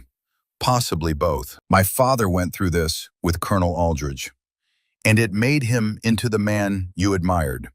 That should tell you something. Holloway nodded slowly. Can I ask you something personal? You can ask. I might not answer. The man you lost, Captain Morgan. How do you keep going after that? Kate was quiet for a long moment, watching the sunset paint the world in fire. You don't get over it, you get through it. Every day you wake up and you make a choice. Honor their memory by continuing the work, or dishonor it by giving up. David believed in what we did, believed it mattered. Stopping would mean his death was for nothing. I won't allow that. That takes incredible strength. No, it takes incredible stubbornness. I'm too stubborn to quit. She managed a small, tired smile. Besides, he'd be pissed if I wasted the skills he helped me develop. David was practical like that. They walked a bit further in comfortable silence. At the fork where their paths diverged, Kate toward the contractor housing, Holloway toward the SEAL team barracks, they paused. 0500, Kate reminded him. Don't be late. I won't be. And Holloway, bring photos of your father, from his service. I want to see the man Colonel Aldridge trained. It'll help me understand how to train you. Holloway's expression shifted, something vulnerable and grateful crossing his face. I will. Thank you, Sergeant Major. Kate watched him walk away, this arrogant young SEAL who'd been humbled and was now willing to learn. She saw echoes of herself in him, the pride, the desire to prove worth, the fear of inadequacy hidden under swagger. Maybe Aldridge was right. Maybe she could teach this. Maybe the lessons learned in blood and grief could be passed on in a way that saved lives, that made the next generation better prepared for the darkness they'd face. She touched the ring around her neck one more time. Looks like I'm getting back in the game, David. Hope you approve. The wind carried no answer, but she didn't need one. She knew what he'd say. He'd tell her to stop talking and start doing. He'd remind her that the best way to honor the fallen was to ensure fewer people join them. She turned toward her quarters, already planning the 8-week curriculum in her head. Colonel Aldridge had given her a gift, the chance to mean something again, to be more than just a ghost maintaining equipment on a range. Tomorrow, the real work would begin. Tomorrow, she would start building the next generation of quiet professionals. Tomorrow, Catherine Brennan would step fully back into the light. But tonight, she would sit with her memories of David and let herself feel the full weight of the past 5 years. The grief, the loss, the slow, painful journey from devastation to purpose. She owed him that. She owed herself that. And then, tomorrow, she would teach a young SEAL lieutenant the hardest lesson any warrior ever learns. That strength without humility is just weakness waiting to be exposed, and that the deadliest weapon any operator possesses is the quiet confidence that comes from having nothing left to prove. The sun completed its descent below the horizon, and Fort Bragg settled into night. Somewhere in the darkness, a new chapter was beginning. 8 weeks could break a man or rebuild him. Lieutenant Marcus Holloway was about to discover which category he fell into. The first morning arrived with the inevitability of dawn. 0500 hours, and Holloway stood outside Range 7 in the pre-dawn darkness, his rifle case at his feet, a duffel bag containing 8 weeks' worth of gear slung over his shoulder. He'd barely slept, his mind churning through everything that had happened in the past 48 hours. The humiliation, the impossible shot, the revelation of who Catherine Brennan really was. His father's story told by Colonel Aldridge with the weight of hard-earned wisdom, all of it had conspired to strip away the comfortable certainty he'd built his identity around, leaving behind something raw and uncertain.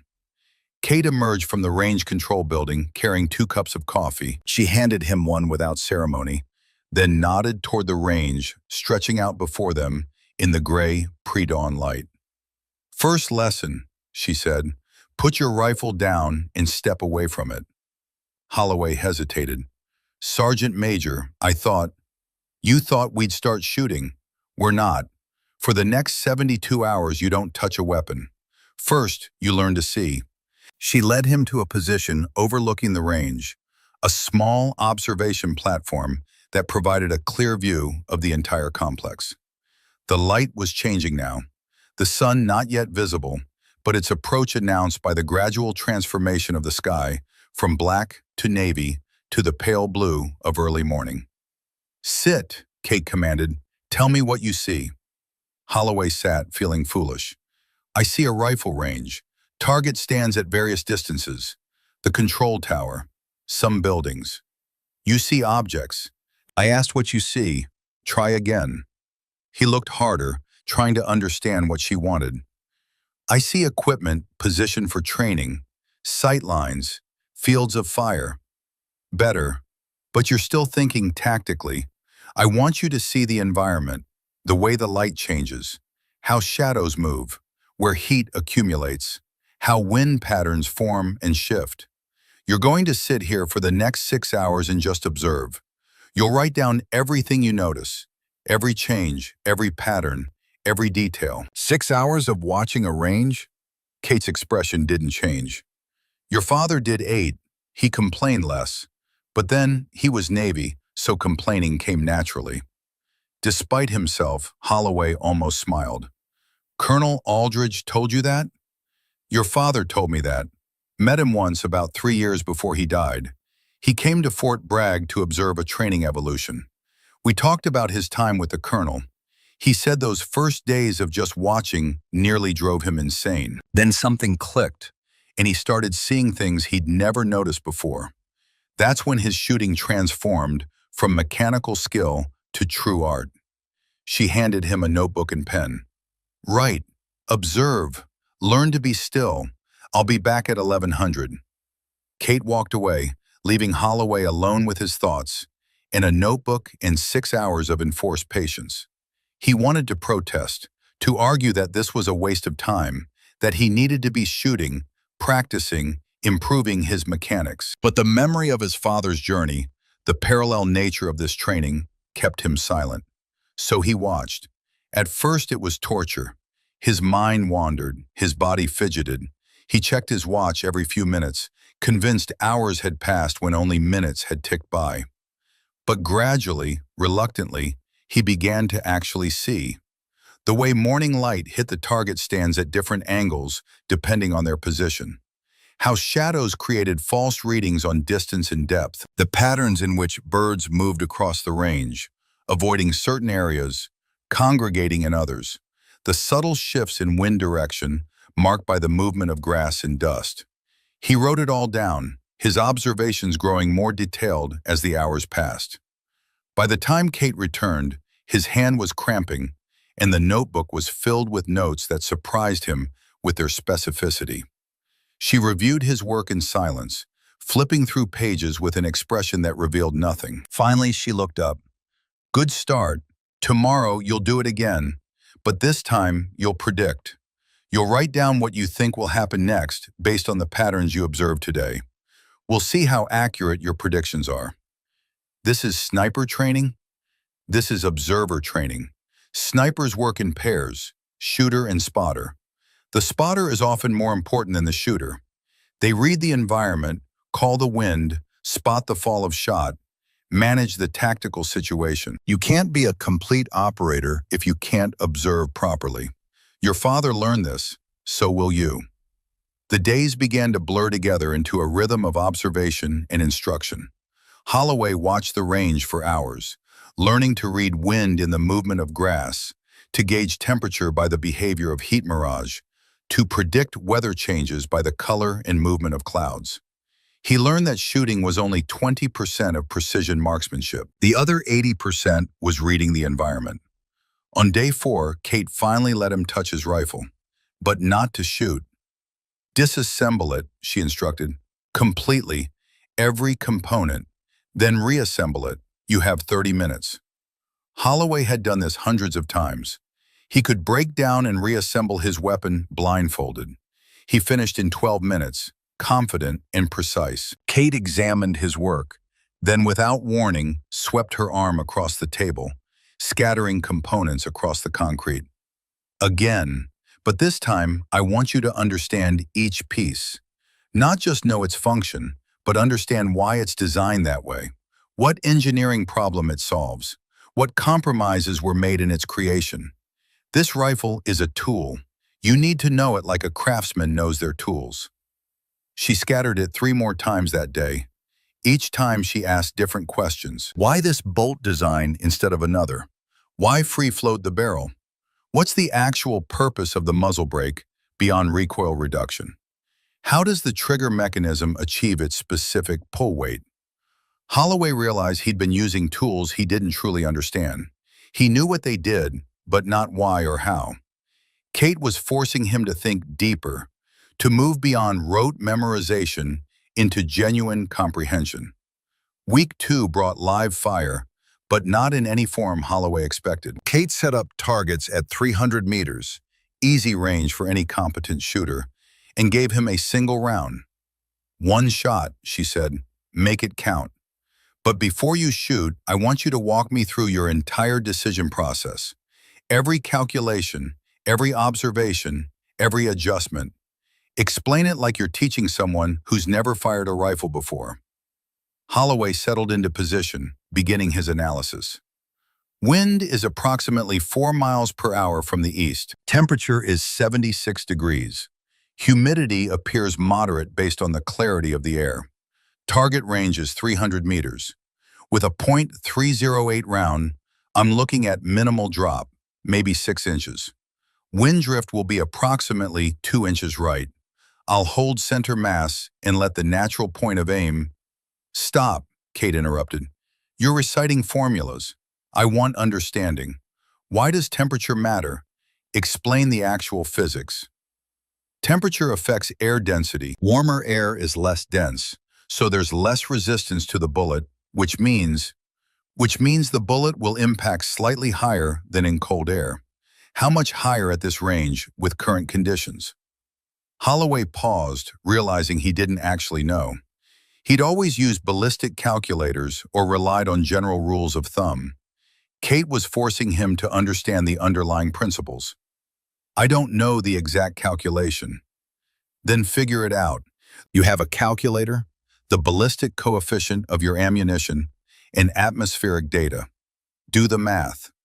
She made him work through it step by step, deriving the answer from first principles rather than relying on pre-programmed solutions. It took him 20 minutes to make the calculations he'd normally pull from an app in seconds.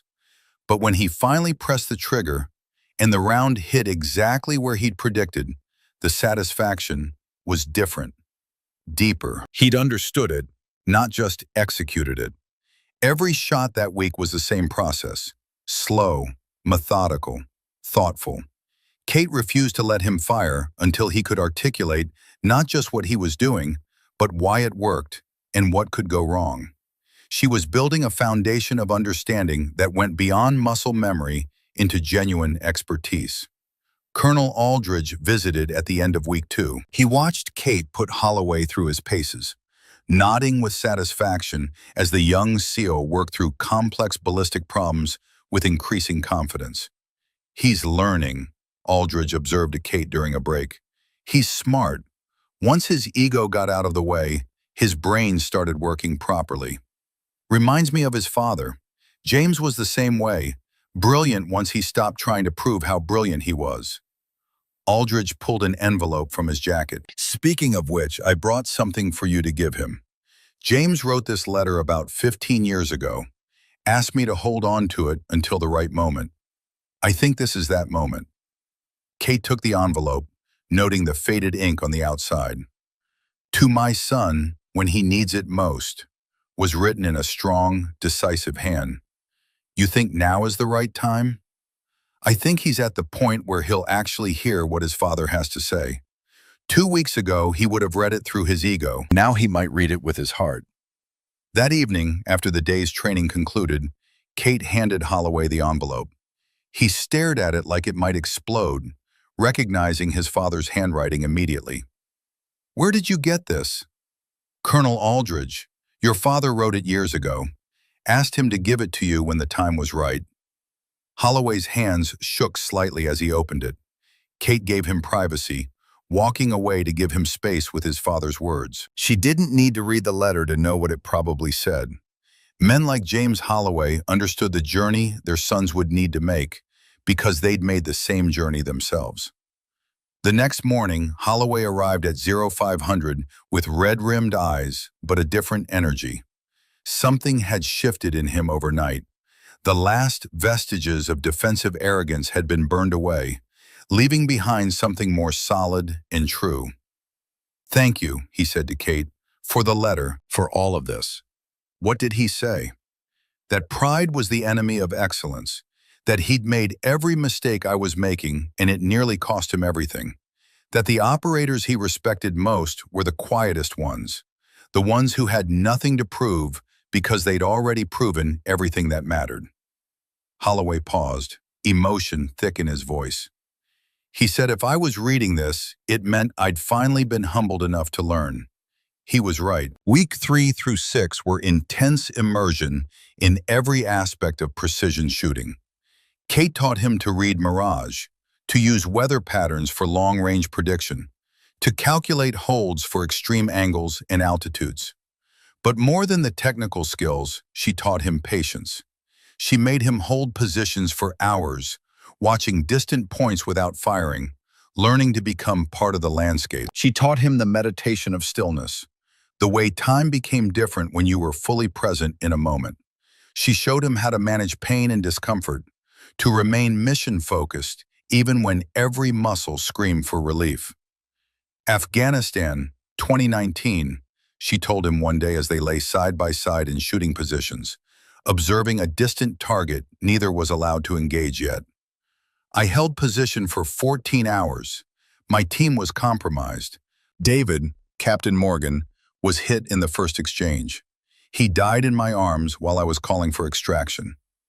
Holloway remained silent, knowing this story was a gift, an opening of wounds that had never fully healed. "I couldn't leave position. If I did, the rest of my team would die. So I stayed, held security, eliminated targets as they appeared, waited for help to arrive. Every minute felt like a year. Every second I wanted to quit, to run, to scream, but I stayed." How did you endure it? By making it small. Not 14 hours, just the next minute, then the next one after that. You can endure anything if you make it small enough. That's the secret to all of this. Reduce everything to the fundamentals. The next breath, the next observation, the next decision. String enough of those together, and you survive what seemed impossible. The lesson went deeper than shooting. Holloway was learning the mental discipline that separated true operators from technically skilled shooters. He was learning that the weapon between his ears was more important than the one in his hands. Week 7 brought live scenarios. Kate designed complex problems that required him to integrate everything he'd learned. Moving targets at unknown distances in variable conditions. Time-sensitive engagements with minimal information. Situations where the right answer was not to shoot at all. She pushed him hard, creating stress and pressure, watching how he responded. The old Holloway would have rushed, would have taken marginal shots to prove his capability. This new version paused, breathed, made careful assessments, and sometimes had the wisdom to acknowledge when a shot was beyond his current skill. "That's growth," Kate told him, after he'd declined a shot he couldn't make with certainty. "Knowing your limits isn't weakness, it's wisdom. The warriors who get people killed are the ones who don't know where their capability ends." On the final day of week 8, Kate set up a graduation exercise. One shot, 1,800 meters, wind gusting to 15 miles per hour, heat mirage creating significant distortion. The same distance she'd shot for the VIP demonstration, under worse conditions. "You've been training for 8 weeks, she said. "Your father trained for 8 weeks before Desert Storm. This is your final test. Not to prove you're perfect, but to demonstrate you understand the process. Make the shot or miss it, but show me you know what you're doing and why." Holloway took his time. He observed wind for 10 minutes, watching patterns, noting the inconsistencies. He calculated atmospheric effects using the principles Kate had drilled into him.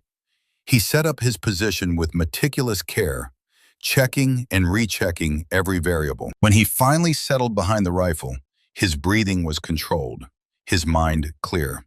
He wasn't thinking about proving himself or living up to his father's legacy. He was simply executing the fundamentals, stringing together all the small things he'd learned into one complete action.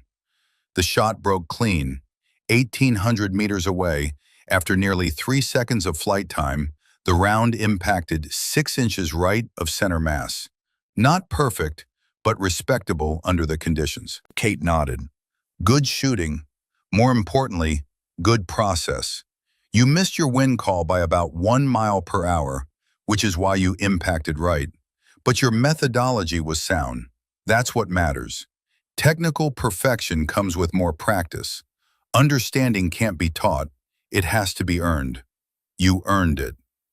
Holloway cleared his rifle, a smile breaking across his face. Not the cocky grin he'd worn 8 weeks ago, but something genuine and hard-won. Thank you, Sergeant Major, for everything. Thank your father. This was his journey. I just helped you walk the same path. Colonel Aldridge appeared from the control tower, walking toward them with measured steps. He'd watched the entire graduation exercise from above, and his expression carried approval.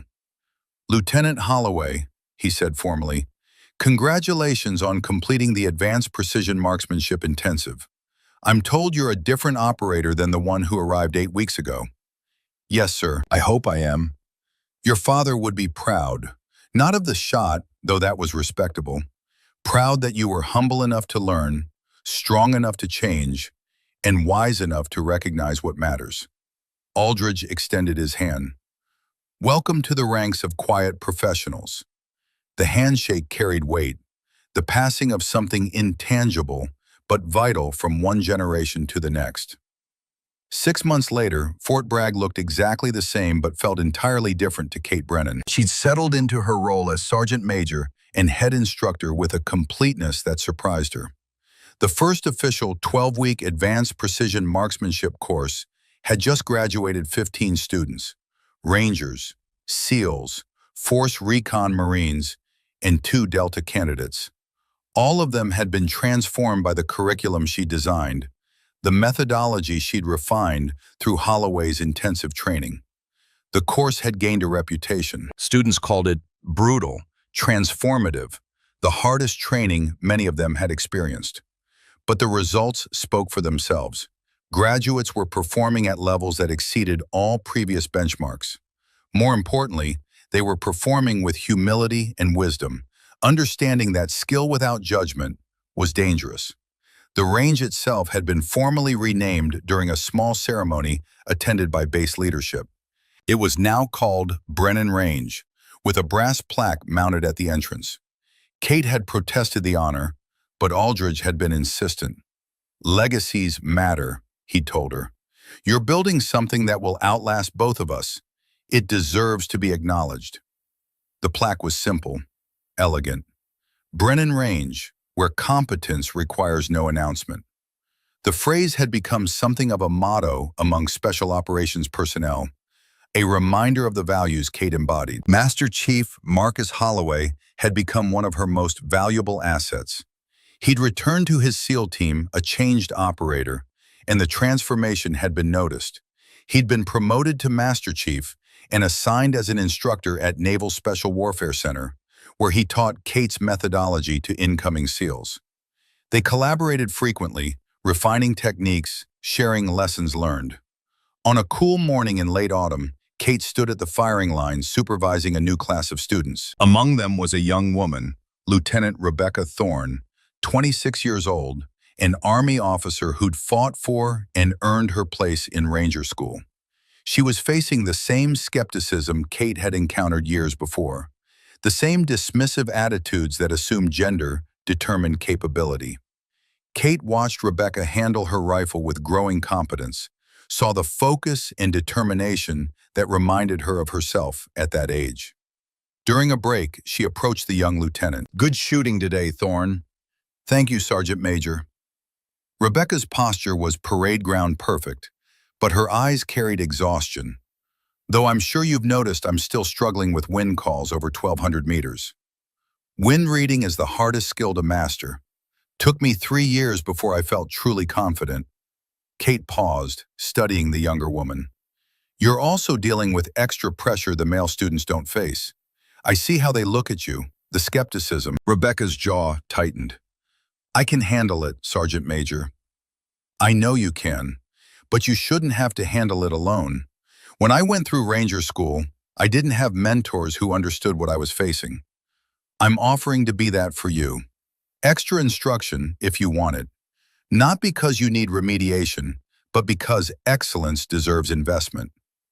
Something shifted in Rebecca's expression. Relief, gratitude, recognition that she wasn't alone in this fight. I'd appreciate that, Sergeant Major. Thank you. Over the following weeks, Kate worked with Rebecca in the early mornings before the regular class began. She taught not just shooting mechanics, but the mental resilience required to perform under scrutiny. How to let skepticism fuel focus rather than create doubt. How to prove capability through consistent excellence rather than defensive anger. Rebecca flourished under the attention. Her scores climbed steadily until she was competing for the top position in the class rankings. More importantly, her confidence solidified into the quiet certainty that marked true expertise. The parallel wasn't lost on Kate. She was passing forward what Colonel Aldridge had given her: mentorship, wisdom, the belief that capability mattered more than category. The teaching tradition stretched backward through decades and forward into an uncertain future. On graduation day for that class, Rebecca Thorne stood second in overall rankings, missing first place by a single point. But when the scores were announced, the male student who'd placed first, a ranger named Patterson, who'd started the course with visible skepticism about Rebecca's presence, approached her publicly. "Lieutenant Thorne," he said, his voice carrying across the assembled students and instructors, "you pushed me harder than I've ever been pushed. You made me better by refusing to accept anything less than excellence from yourself. Thank you for that." He extended his hand. Rebecca shook it, and the gesture carried recognition that transcended any rankings or scores. Mutual respect between warriors, earned through shared hardship and demonstrated capability. Kate watched the exchange from the instructor platform, feeling something warm expand in her chest. This was the legacy, not individual achievements, but the culture being built one interaction at a time. A culture where competence was respected regardless of who possessed it. Colonel Aldridge stood beside her, also watching. He'd aged visibly over the past year, 70 now, his retirement approaching with the inevitability of seasons changing. But his eyes were sharp as ever, missing nothing. "You're building something good here, Kate." "We're building it, sir. This is as much your legacy as mine." "Maybe, but I'll be gone soon. You'll carry it forward, along with Holloway and Thorne and all the others you're training. That's how it works. Each generation teaches the next, and the knowledge compounds." Kate felt the weight of that responsibility, but also its rightness. This was her purpose now, not individual glory or personal achievement, but the multiplication of excellence through teaching. 2 years after that first conversation with Holloway on the range, Fort Bragg hosted a ceremony that brought together 3 generations of warriors. Colonel Richard Aldridge was officially retiring after 47 years of service, a career that spanned from the Cold War through the War on Terror, from Mogadishu to Afghanistan. The event was held on Brennan Range, at Aldridge's request. Chairs had been set up for dignitaries, but the real audience was the hundreds of operators who'd trained under him, been mentored by him, been shaped by his wisdom. Kate stood in dress uniform, sergeant major rank gleaming on her collar, as one of the speakers. Beside her on the platform was Master Chief Holloway, also in dress uniform, and Captain Rebecca Thorne, recently promoted and now serving as a company commander in the 75th Regiment. When Kate stepped to the microphone, she looked out over the assembled warriors and saw the lineage of warriors made visible. Young students she was currently training, recent graduates beginning their operational careers, seasoned operators who'd been through her courses and were now teaching others. All of them connected through the methodology Aldridge had pioneered and Kate had refined. "Colonel Aldridge taught me that true strength requires no announcement," she began, her voice carrying across the range. That the deadliest operators are often the quietest. That humility and excellence are not contradictory, they're complementary. She paused, letting her gaze find Aldridge in the front row. He sat with perfect posture despite his age, his expression neutral, but his eyes warm with pride. He also taught me that our individual accomplishments matter less than what we pass forward. Every shot I've made, every mission I've completed, every award I've received, all of it means nothing if I don't invest that knowledge in the next generation. That's the real measure of a warrior's worth. Not what they achieve, but what they enable others to achieve. She gestured to Holloway and Thorne. Master Chief Holloway was an arrogant SEAL lieutenant who needed to be broken down and rebuilt. He let that happen. He had the courage to admit he didn't know everything and the humility to learn. Now he's teaching others that same lesson. Captain Thorne faced skepticism and prejudice, but she let her competence speak louder than any argument. Now she's commanding Rangers and showing them what excellence looks like, regardless of who embodies it. Kate's voice strengthened. This is Colonel Aldridge's legacy, not the missions he completed or the awards he earned, though those are substantial. His legacy is us. Everyone he trained, everyone we train, everyone they'll train in years to come. The legacy extending forward through time, making each generation more capable than the last. She looked directly at Aldridge. Sir, on behalf of every operator you've shaped, every life you've saved through the knowledge you shared, every warrior you've inspired to be better, thank you. We'll carry forward what you built. The applause was thunderous, but Aldridge seemed to barely hear it. His eyes were locked on Kate, and in that moment, something passed between them. The acknowledgement that the work would continue, that the legacy was secure, that he could rest knowing his life's effort had not been in vain. When he stood to give his own remarks, his voice was steady despite his age. I'm not good at speeches, he began, which caused knowing laughter from those who'd heard his brutally direct training lectures. So I'll be brief. 47 years in uniform taught me one fundamental truth. No one does this alone. Every success I've had was built on the sacrifices of those who came before me and those who served beside me. He gestured to the range spreading out behind him. This facility, this program, this methodology, it's not mine, it's ours. Sergeant Major Brennan took what I taught her and made it better. She's training operators I could never have reached, solving problems I didn't know existed. That's evolution. That's progress. That's how we win. His gaze swept across the assembled operators. The fight continues. The threats change, but the need for quiet professionals remains constant. I'm leaving this in capable hands. Trust your instructors. Respect the knowledge they're sharing. Have the humility to learn and the courage to admit what you don't know. That's how you survive. That's how you excel. He stepped back from the microphone, and the base commander presented him with a retirement shadow box, a framed collection of his career highlights, ribbons and photos and memorabilia spanning nearly 5 decades. Aldridge accepted it with a salute, then turned and walked directly to Kate. Without words, he handed her a small wooden box. She opened it to find his original instructor badge from the Special Operations School, worn and tarnished from years of use. This was given to me by my instructor in '73, Aldridge said quietly. Now it's yours. Keep the tradition unbroken. Kate's eyes burned with tears she refused to let fall. I will, sir. I promise.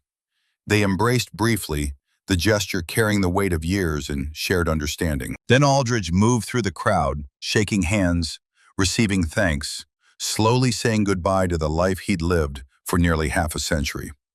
The ceremony concluded as the sun set over Fort Bragg, painting the sky in shades of orange and purple that reminded Kate of Afghanistan, of all the sunsets watched from hostile positions in foreign lands.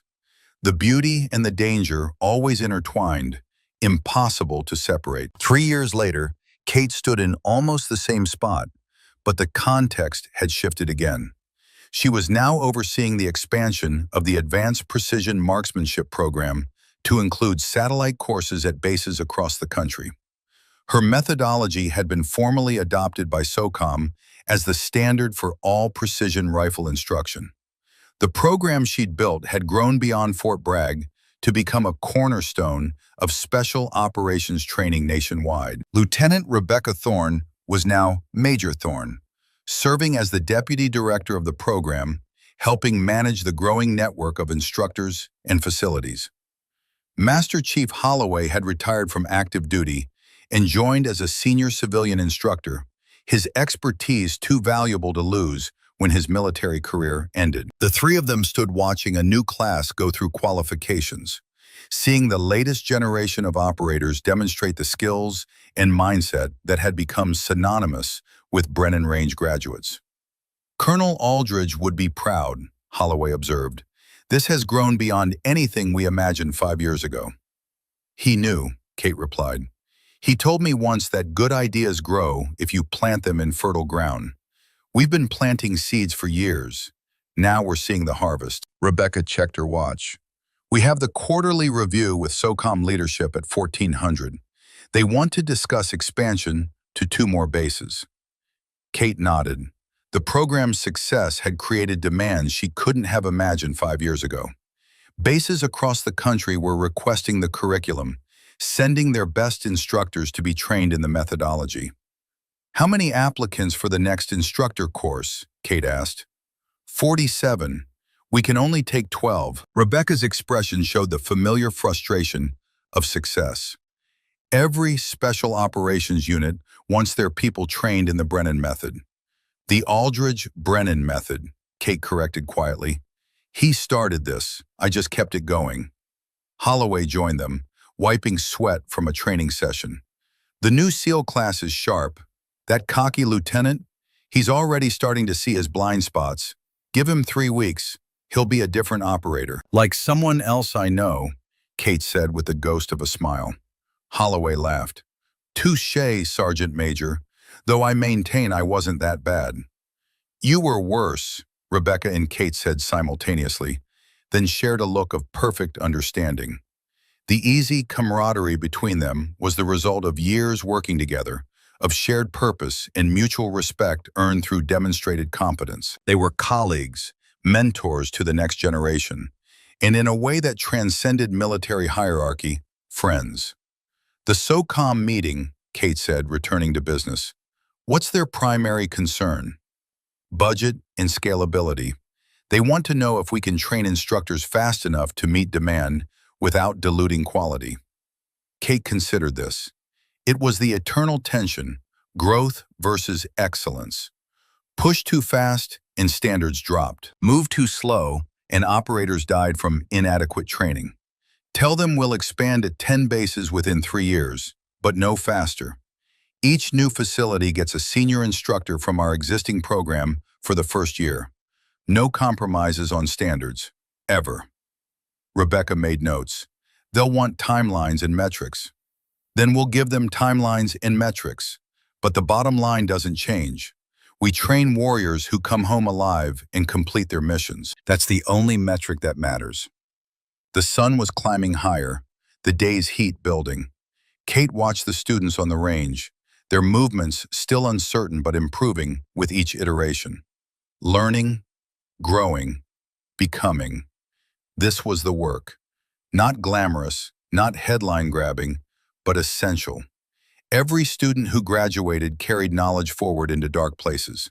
Every lesson taught was a potential life saved. Colonel Aldridge used to say that teaching was the highest form of service, Kate said quietly. That operators who fought and died had given their lives once, but operators who taught gave their knowledge 1,000 times over, saving lives they'd never meet. Sounds like something he'd say, Holloway agreed. He was right, too. The operators I've trained at Naval Special Warfare, they're out there right now, using what I taught them, what you taught me, what the colonel taught both of us. The knowledge multiplies. Kate touched the instructor badge in her pocket, the one Aldridge had given her. The metal was warm from her body heat, worn smooth from years of handling. She carried it everywhere, a physical reminder of the promise she'd made. Keep the tradition unbroken. She was keeping that promise. 5 years after Colonel Aldridge's retirement, Kate received word that he'd passed away. Heart failure, peaceful, in his sleep at age 74. He lived long enough to see the program he'd started flourish beyond anything he'd imagined, but not long enough to see how far it would ultimately reach. The funeral was held at Arlington National Cemetery with full military honors. The attendance was staggering. Hundreds of operators whose lives he'd touched, whose careers he'd shaped, whose understanding of what it meant to be a warrior had been fundamentally altered by his teaching. Kate stood in dress uniform, her face composed but her heart breaking. Beside her stood Holloway and Rebecca Thorne, and dozens of other graduates who'd become instructors themselves. The lineage of warriors made visible in human form. When it came time for personal remembrances, Kate stepped forward. She looked at the flag-draped casket and felt the full weight of everything Aldridge had given her. "Colonel Aldridge taught me how to shoot," she began, her voice steady despite the emotion beneath. "But more importantly, he taught me how to think, how to see, how to understand that excellence and humility aren't contradictory, they're inseparable." She paused, gathering herself. "After I lost David, after my world fell apart, the colonel could have let me disappear into grief. Instead, he gave me purpose. He showed me that the best way to honor the fallen is to serve the living, to pass forward what we've learned so that others might survive what killed those we loved." Her eyes swept across the assembled mourners. "He's gone now, but what he built, what we're all part of, continues. Every operator trained in his methodology carries his legacy. Every life saved by their skill is his victory. Every generation that learns from us extends his influence forward through time." Kate's voice strengthened with conviction. "This isn't an ending. It's a continuation. We carry forward what he started. We teach what he taught us. We maintain the standard he established. That's how we honor him. Not with grief, but with excellence. Not with words, but with action." She saluted the casket, holding the gesture as tears finally broke free and tracked down her face. The assembled operators saluted with her, hundreds of hands raised in final tribute to a man who'd shaped them all. The burial detail fired their volleys, the sharp cracks echoing across Arlington. A bugler played taps, the mournful notes carrying across the endless rows of white headstones. The flag was folded with geometric precision and presented to Aldridge's widow, who accepted it with the dignified grief of someone who'd known this day would come and had prepared as best anyone could. After the ceremony, as people began to disperse, Kate stood alone by the grave. She reached into her pocket and pulled out the instructor badge Aldridge had given her years before. For a moment, she considered leaving it with him, a gesture of respect and finality. But no, he'd given it to her to keep the tradition unbroken, to pass forward when her time came. She returned it to her pocket and instead placed her hand on the temporary marker that would eventually be replaced with a permanent headstone. "Thank you, sir," she whispered, "for everything. I'll keep the promise. I'll maintain the standard. Rest easy." The wind carried her words away across the cemetery, across the thousands of warriors buried there, across the decades and the distance between who she'd been and who she'd become. She walked away from the grave with purpose in her stride. There was work to do, students to train, knowledge to pass forward, a legacy to maintain. 10 years after that first confrontation on Range 7, Fort Bragg looked both familiar and transformed. The Advanced Precision Marksmanship program had expanded to include permanent facilities at 8 bases nationwide. Kate had been promoted to Command Sergeant Major, the highest enlisted rank in the Army, and served as the senior advisor for all special operations training programs.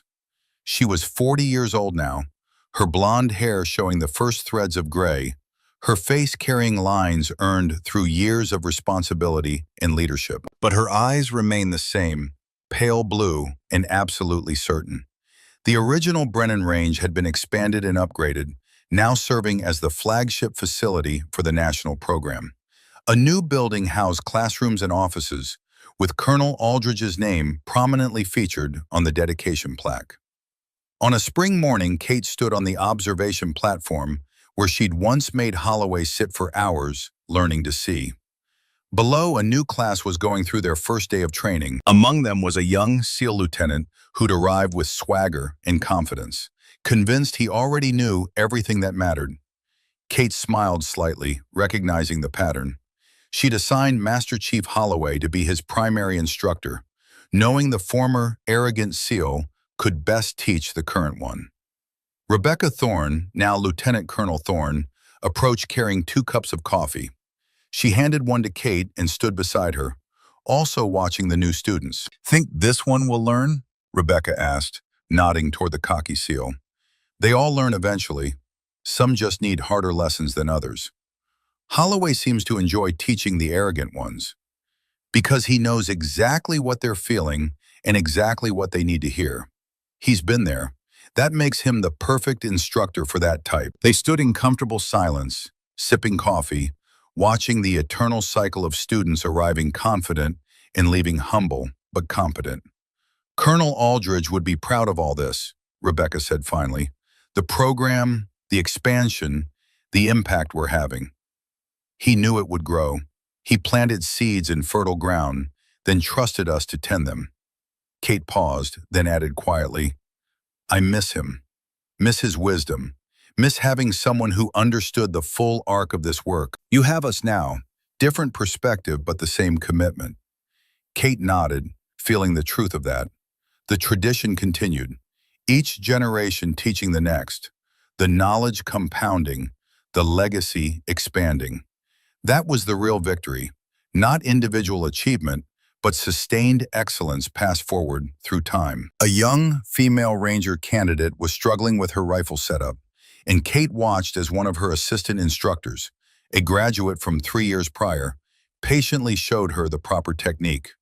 The instructor had once been in that exact position, struggling and uncertain, and now she was teaching others. The multiplication of knowledge, the compounding of excellence, the tradition unbroken. That evening, after the day's training concluded, Kate stood alone on the range as the sun set. She touched the ring she still wore on a chain around her neck, feeling the familiar weight of memory and love. "I'm still here, David," she whispered to the gathering darkness. "Still fighting, still serving, still making it count." The wind carried no answer, but she didn't need one. She knew what he'd say. He'd tell her she was doing good work. He'd remind her that legacy matters more than glory. He'd urge her to keep teaching, keep building, keep maintaining the standard. She turned and walked toward the headquarters building, but paused at the entrance. From here, she could see the entire complex, the expanded ranges, the new training facilities, the Aldridge Memorial Building where young operators studied ballistics and wind reading, and the mental discipline that separated professionals from pretenders. Lights were coming on across the base as evening settled.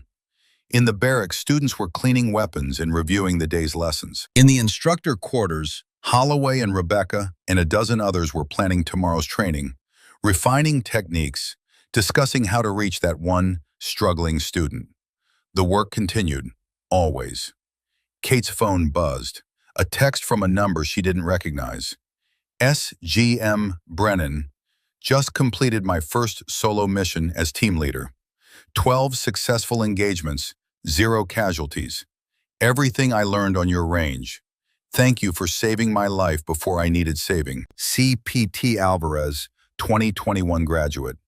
She read it twice, feeling the weight of those words. This was why. This was the purpose. Not awards or promotions or recognition, but messages like this. Lives saved, missions completed, warriors coming home. She typed back, "You saved your own life by being willing to learn. Pass it forward. KB." The phone went back in her pocket.